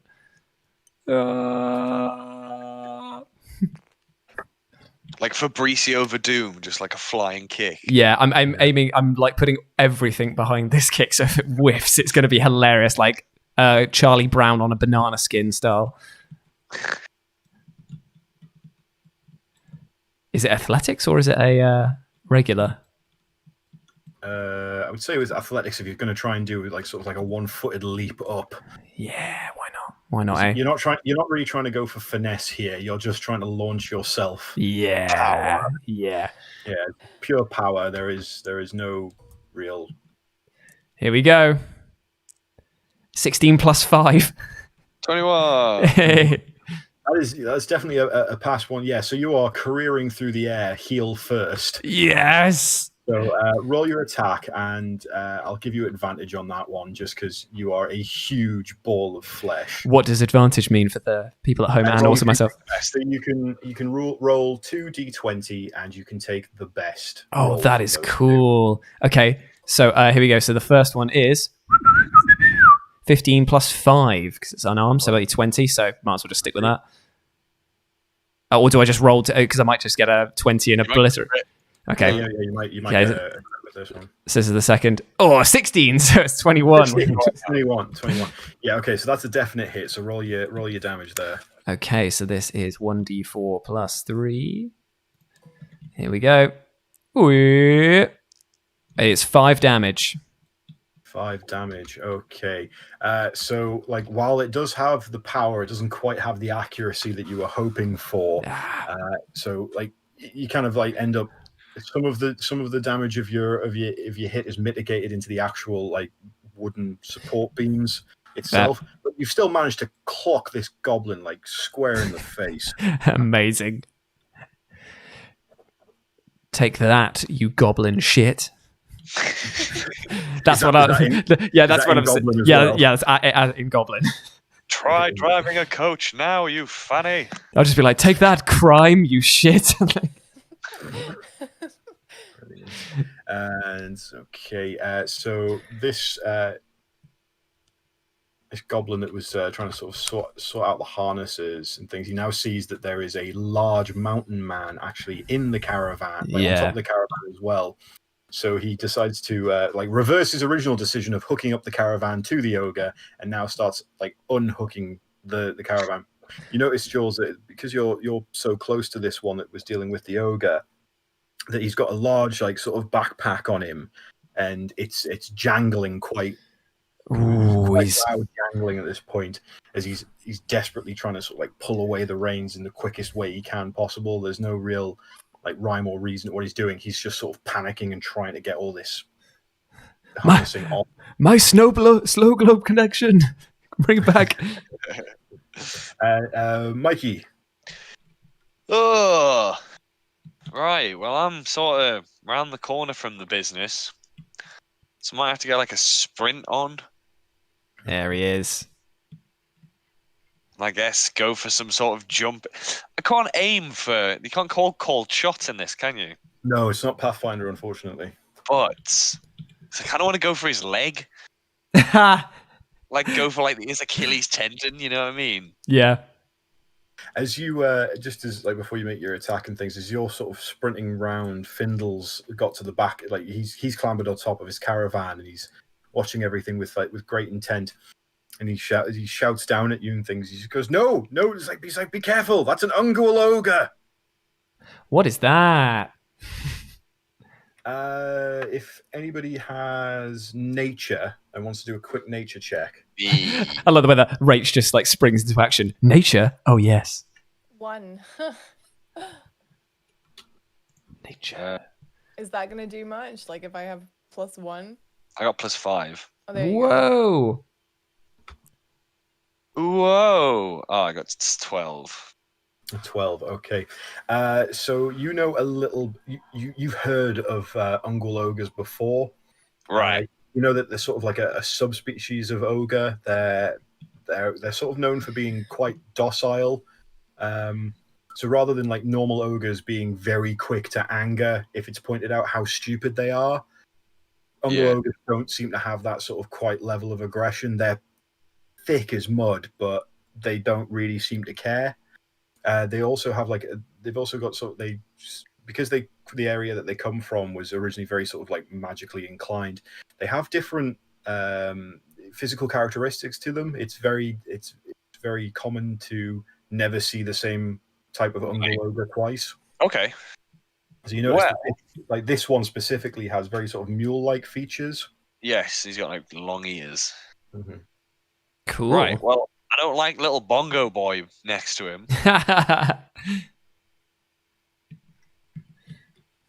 You You gonna want to attack Bongo Boy? Yeah. Oh.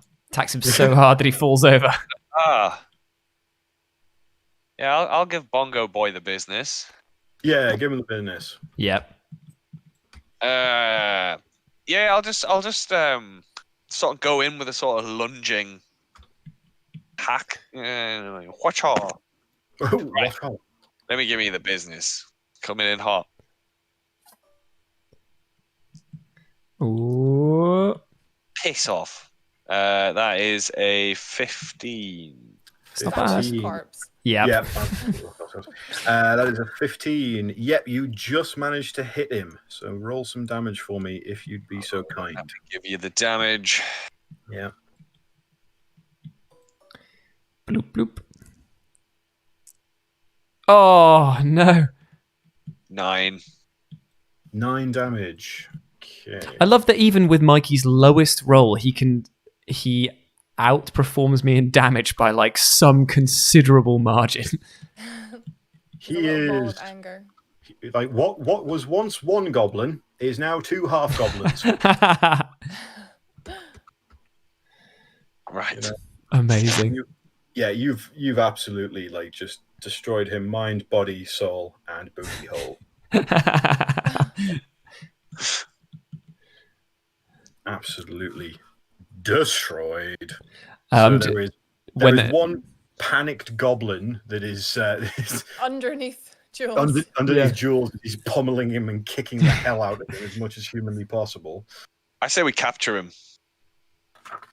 Oh, I was going to be really mean and throw him into the campfire. I mean, yeah, go nuts. Do that. Burn his feet. Caravan's got to eat. I tell you what, it all depends on are we back around for the next round of combat, Lawson? Yes, this is the top of the new round.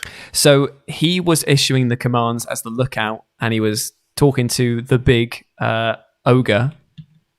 I'm going to use my free action of speech to address the ogre and just be like, go home.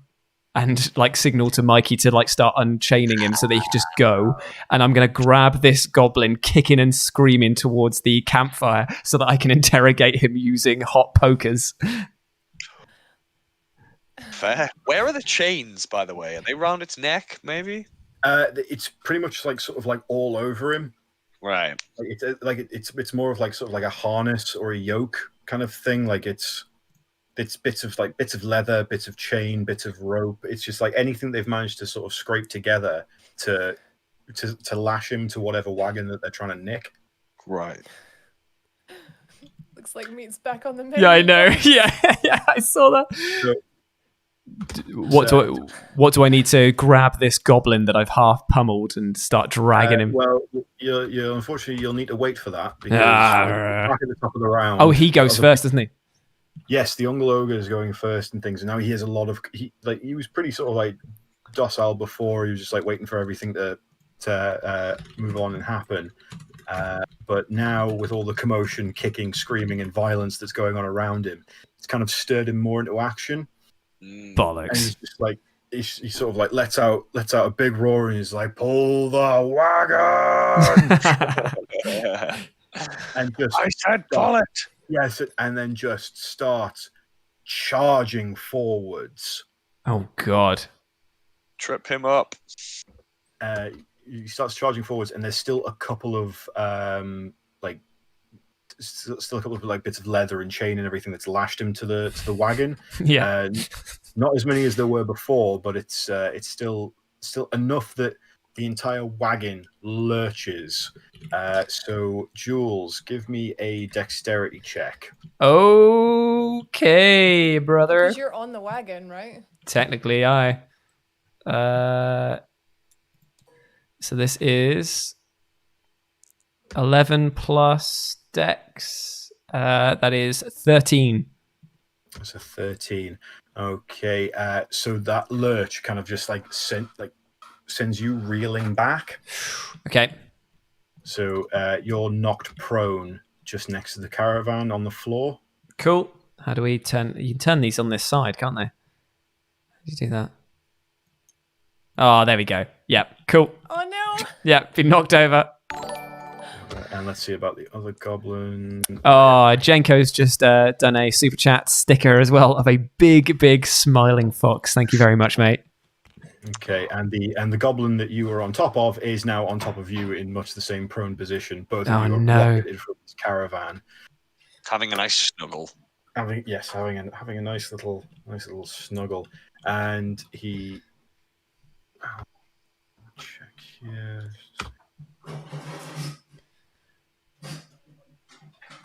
Yeah. So with that almighty like shunt that the Ungul Ogre has made, it's actually torn away Oh no. the last bindings that it had. So it rocked the caravan, and as it rocked back, it just tore away the rest of the harnesses. And so he's just charged away at a speed that defies description for a creature of his size. Right. He's just charged off, still sort of like sing-songing to himself, pull the wagon, pull the wagon, not realizing that the wagon is no longer attached to him. Amazing. And so he's sort of like, he's back onto the road, and he's just charging off. So there's one goblin left who's alive. Yeah. Let's pin him down and feed him berries and interrogate him. Come on. No, save the berries, man. We might need him. What if we go through like a rough patch where berries are the only thing we can eat? Exactly. Or what if Grumples comes back? Oh yeah. Grumples. Or why don't we pin him down and threaten for Crumbles to come if we just leave the berries near him? Oh. I think, do you know what? So this road is the reason we're here in the first place is because these caravans keep getting attacked. Yeah. So we need to find out, like, you know, maybe we can find a way to stop that happening in the future, and there won't be any need for us. So I What are think they getting carrying that's causing that? You know what I mean? getting some infos, maybe making a deal. Yeah. I with still. goblins. Yeah. I think interrogate the goblin with extreme prejudice. But I can't do anything because I'm down.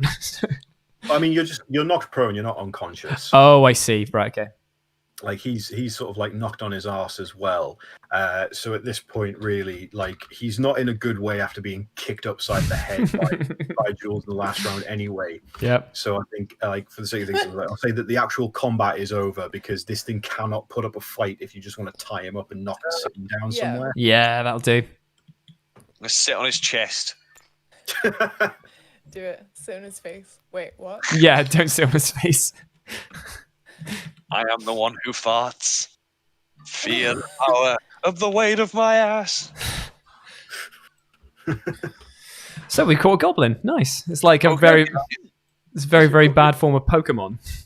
I was gonna say. Right, I'm going to use the rope out of my backpack to tie a rope, so I'm going to do a survival check to see if my knot is good. Get a 1, God. Look at my knot, and thou shalt see it is moderate. 10.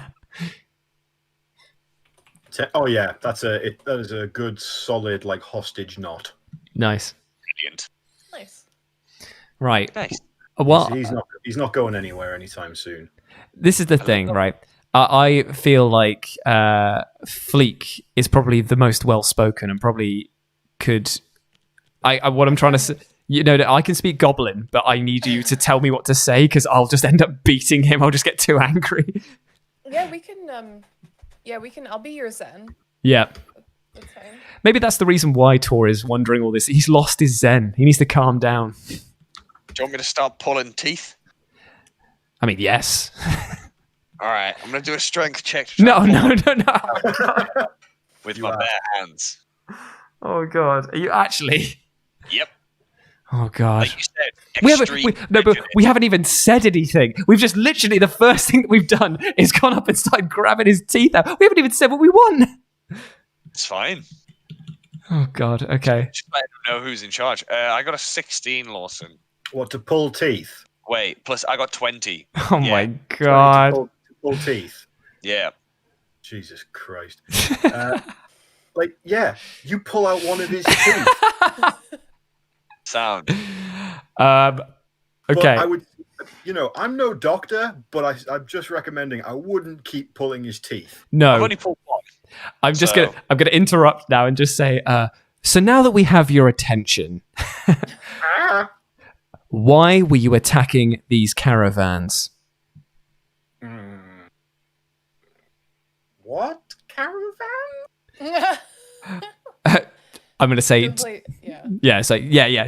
don't mess with us unless you want to lose any more teeth. No, quite happy with the number of teeth I had before meeting you. Now less. Let's cut him. No, calm down. Let's not cut him. Handsome gnome. You're right. We shouldn't cut him. We should put him on the campfire and roast him, right, guys? Because clearly he's not got any information of worth to us, so we might as well feed the camp. God, no. So much information. So much. Oh, the information I have. It's almost too much. It's almost too much information. Why were you attacking these caravans? For stuff. There's stuff in the caravans. What kind of stuff? Zik wanted the stuff. Zig. Do you even know... Wait, who's that? Yeah. Zik's the boss. He brought us all together. He trained the wolves. Very smart is Zik. Not as smart as you, but pretty smart. He trained wolves. He trained the ogre. If you attacking these caravans, then you must have a hideout nearby. Is it Zig or Zix? I couldn't hear you, mate. Zik. Zik. Zik. Zik must have a hideout around here. If you tell us, then I'm sure we'll be maybe persuaded to let you go. It's not far from here. It's just sort of down the road and then off a bit. I'll show you. Yeah, I think we'll be needing you to take us there. Yeah, because we got maps and stuff, haven't we?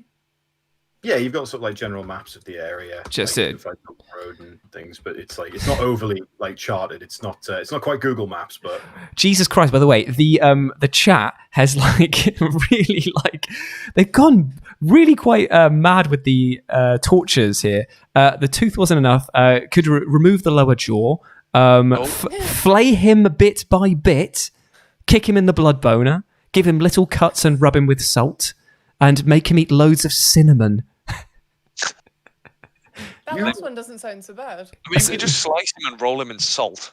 I mean, yeah, but the cinnamon challenge when you've got a mouthful of blood probably won't be that good. Oh. So yeah, that's some good information. What's your name? Higgins. Kizik. Right. Okay. Well, Kizik, you may have made a huge mistake attacking our caravan, but at least your friends will pay with their lives now as a result of your mistake letting us know where they are. Idiot. Not really friends, more co-workers, really. Not friends. New friends now, handsome, tall friends who don't kill Kizik. Should we trust him? Should we let him? I don't trust goblins. He seems pretty submissive, though, like, to be fair. Why don't we drag him from the back of a caravan? Now that seems like a solution that solves everyone's problem.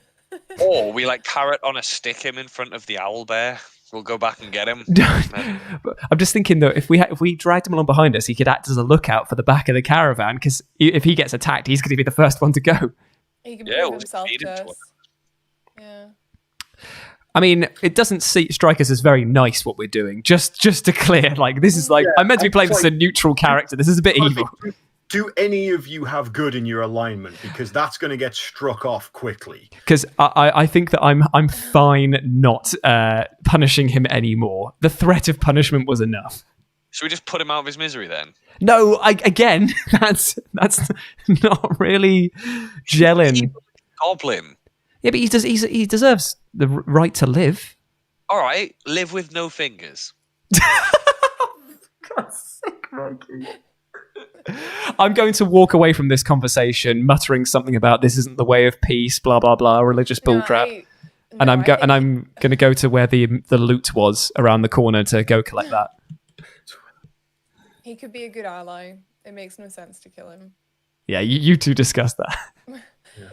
How good would it be to have a man on the inside? Like Findle sort of wandered over, sort of reasonably interested, because the conversation keeps swirling between "let's let him go" and "take his fingers." If we let him go, we take his fingers. We want to minimize this happening again. And if he comes back and he's like, "Oh, look who it is," and he's it's Stumpy, we can be like, "Ha ha ha ha." But then he brings an army with him, so don't really fancy that. Yeah, but he'll bring an army with him anyway. So might as well have them be one arm down. That's the way now we're removing an arm. Yeah, it was a fingers. This just escalates with you, man. Okay, well, you guys decide between you what to do with him. I've said my piece. Well, okay, fine, right? Why don't we at least take an ear? Why are took a you tooth, obsessed with man. taking? Like, yeah, you've already taken a tooth. Okay, fine. All right, yeah, let's let the enemy go who tried to kill us. All right, and I'm the one with the crazy Well, ideas. He actually never attacked any of you. He was very cooperative. Okay, he didn't. He told us exactly what we wanted. We are not barbarians. I am. He literally is. Yeah, that was a poor choice of words. What we could do potentially is if we find the camp, he could go in first and distract them, while we then go and like he could stage a distraction, and then he's paid his dues, and then he can naff off.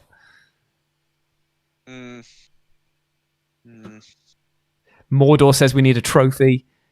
Tyler says we need to heal him and compliment him, make him feel good.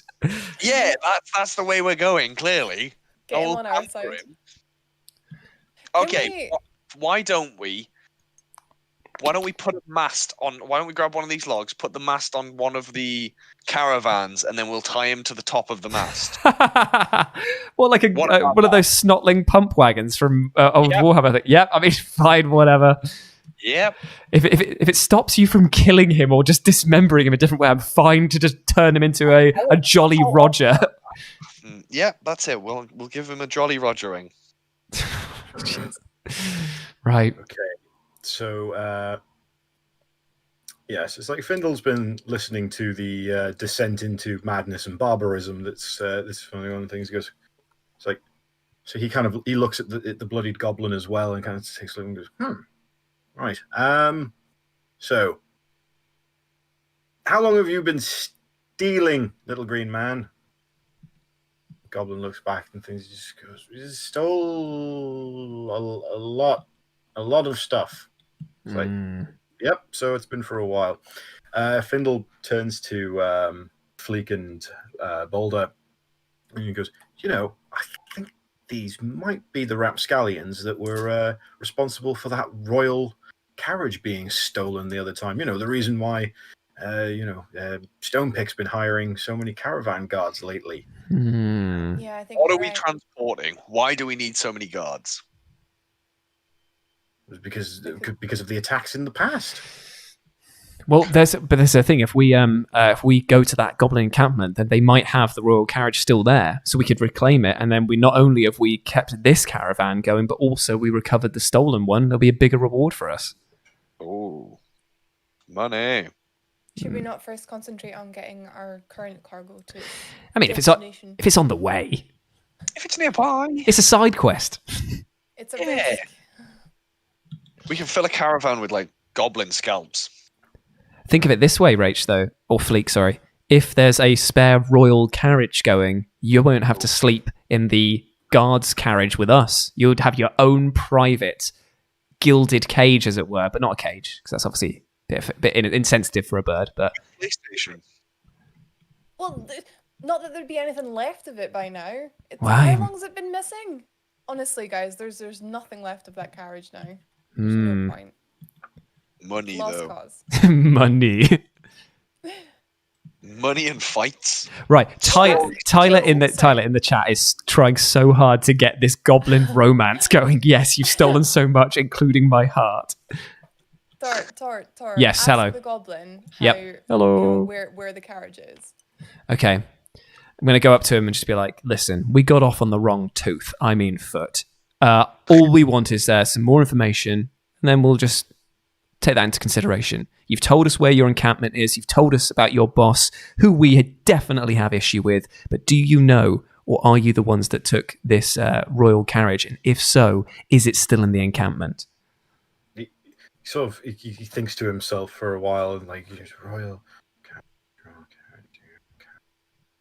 The fancy one, very, very, very, very fancy. Yes. We took that. We took the heck out of that. We took it. I'll show you the camp, but careful. Zik has guards. He keeps a lookout. He doesn't trust anybody. People might wander by, so he keeps an eye out. You gotta be sneaky. Well, if you have to come and go all the time, is there any sort of other ways into this encampment that are less guarded? There's the one down by the side near where the place he never goes. He doesn't want to go there, but he sends us there all the time because there's he doesn't like those coins. He doesn't like them at all. Makes us bury them. Bury treasure. No, not treasure. He says trash. He says those ones are trash. He doesn't like those ones, and he never goes near there. We keep a few, but not too many, because if he finds out that we've kept them, he'll kill us. You got any on you? Yeah, he Strip him. He tries to sort of shuffle around, but because he's so round, he can't move his hands. Yeah, okay, I'll help by reaching into it, but carefully, just in case I touch any goblin genitalia that I don't want. Yeah, no, it's all right. You're not going to be touching brain. Why don't I take his clothes and try and disguise myself as a goblin? Love it. That's definitely happening as well as everything else. Yeah. So I'm looking for these coins. So you pull out, and they're it's just like a handful of silver pieces. A buried hoard of silver pieces. If we let this guy show us the way in, information that he has, I tell you what, mate. I don't know about you guys, but that sounds like a pretty sweet deal for me. Yeah? Do we want to do this? I'm nervous, but I if think... it You know means what? that we stop these attacks once and for all, it could be worth Exactly, yeah. We're making the entire road safer for everyone else.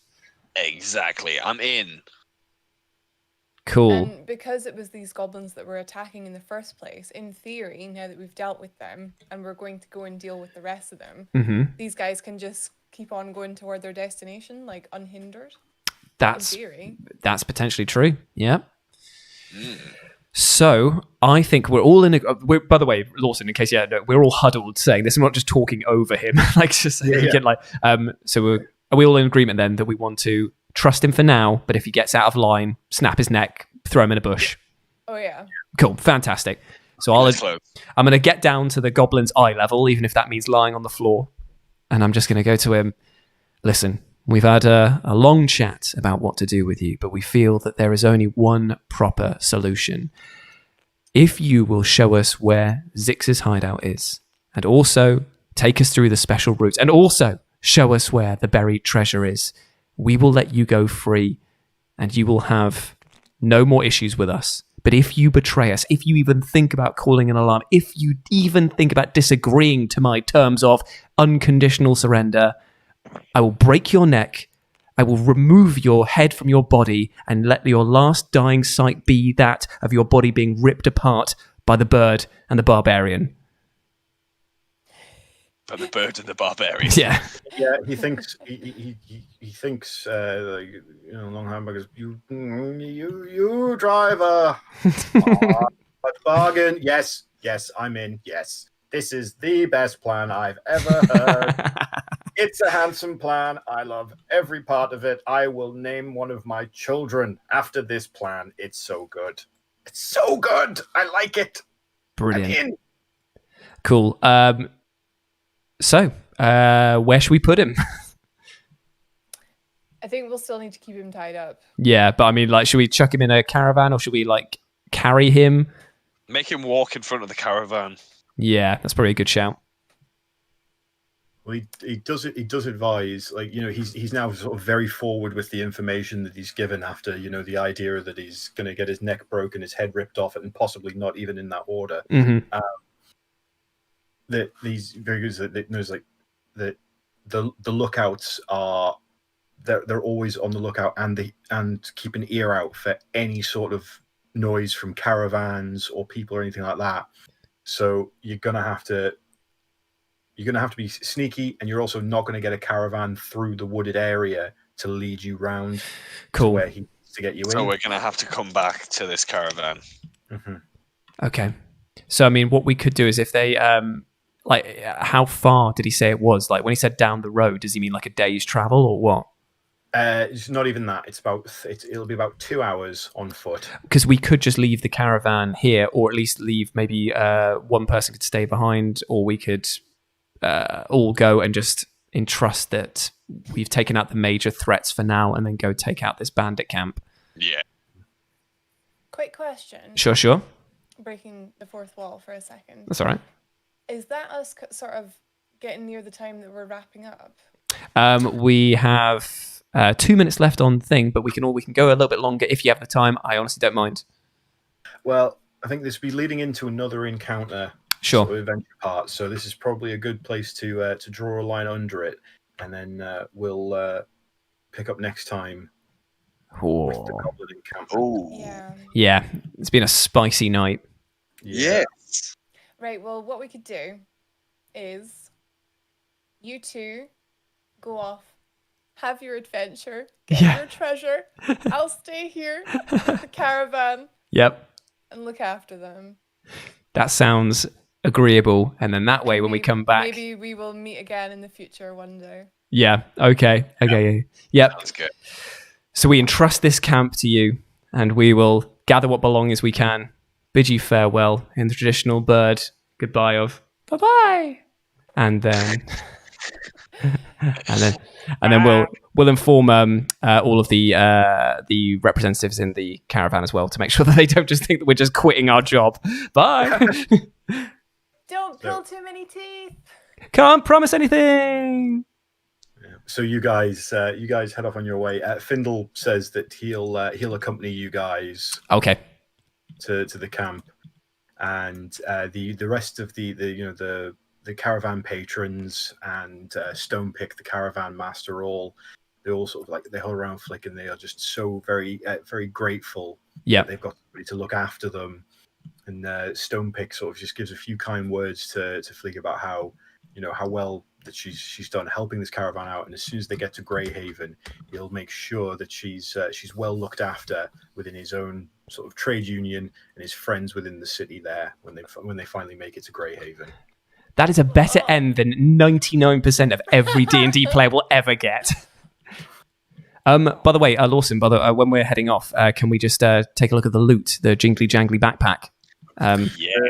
Yes, the jingly jangly backpack. I would like to carve up that wolf like a turkey as well.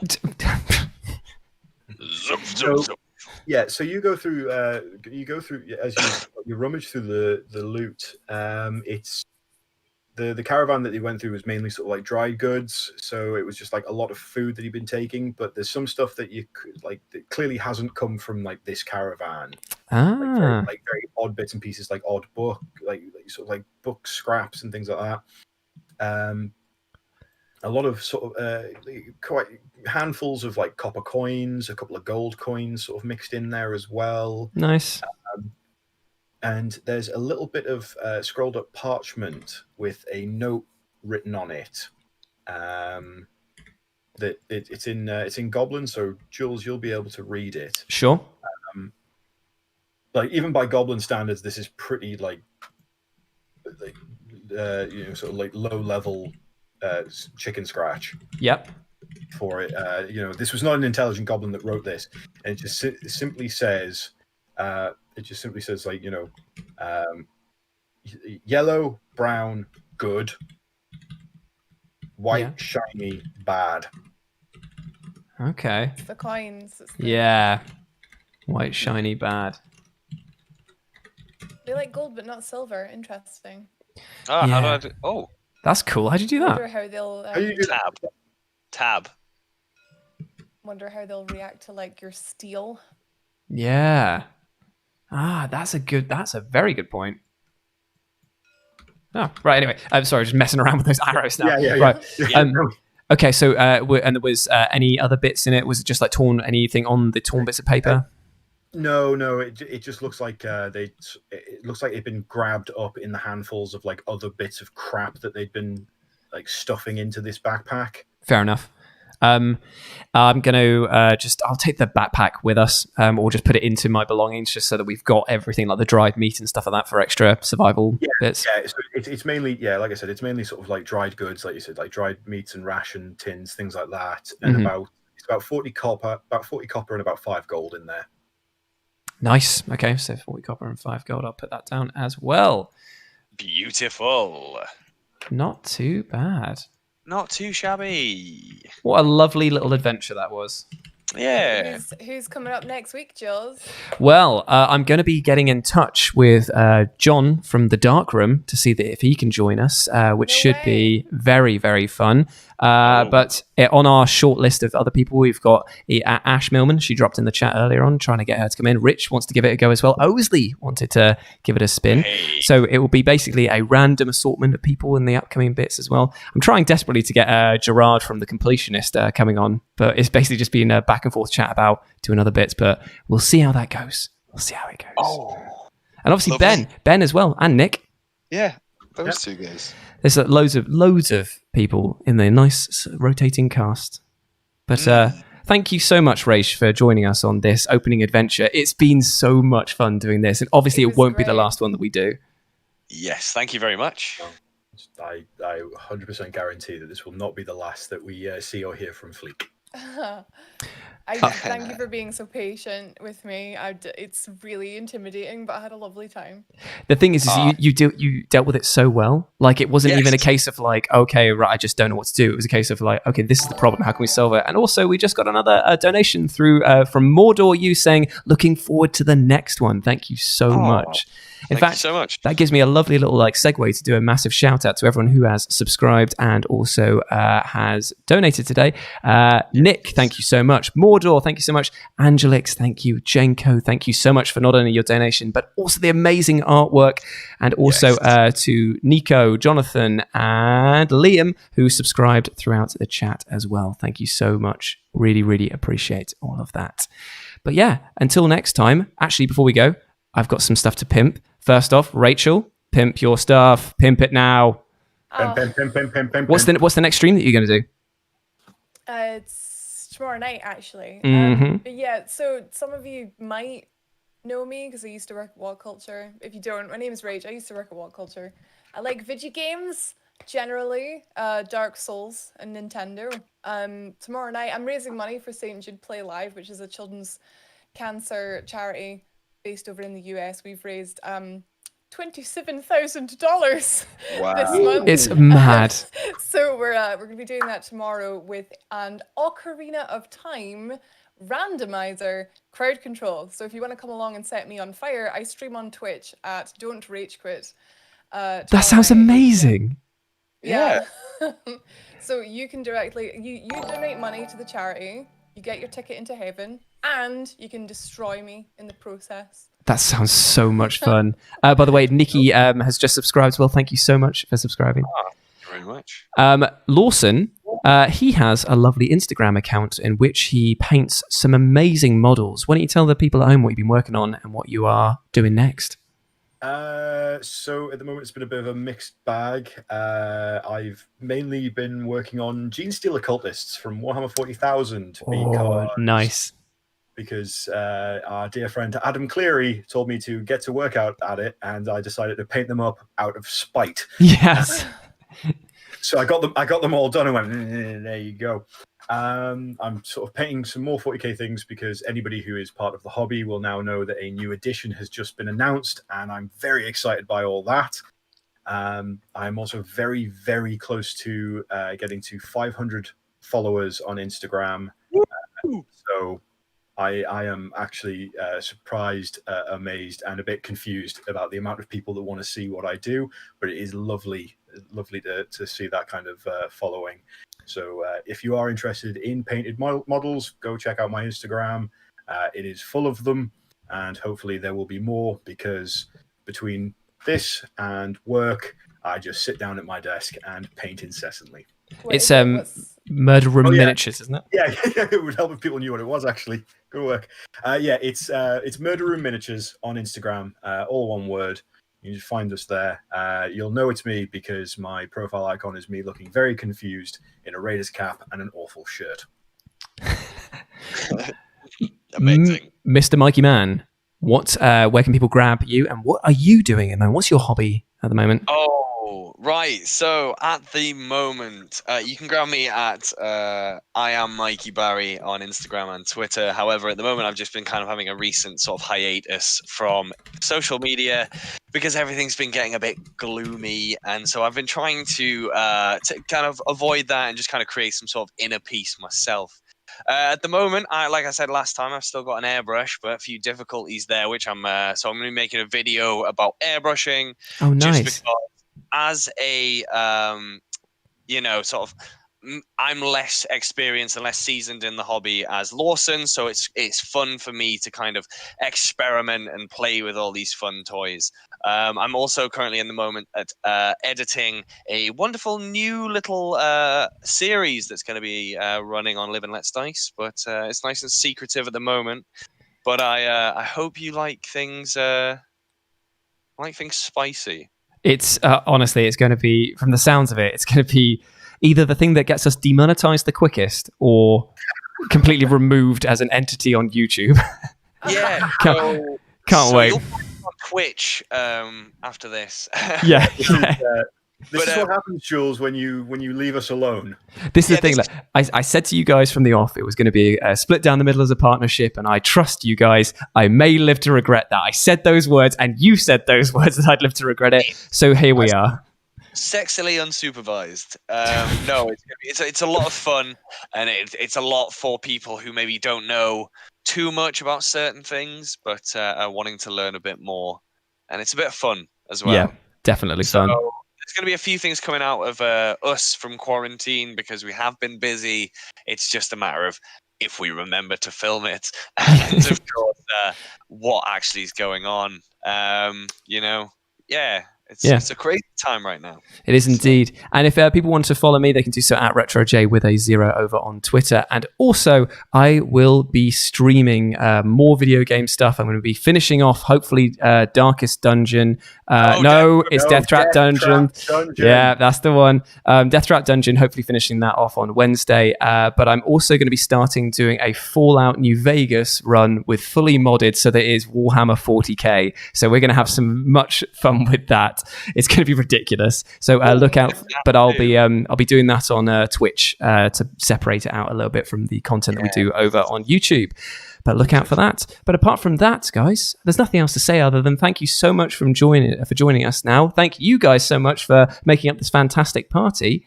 And until next time, we hope that you have a fantastic day, whatever you're getting up to. Fantastic bank holiday tomorrow. AA, free day off. And we'll see you in a bit. Goodbye. Bye, guys. Bye.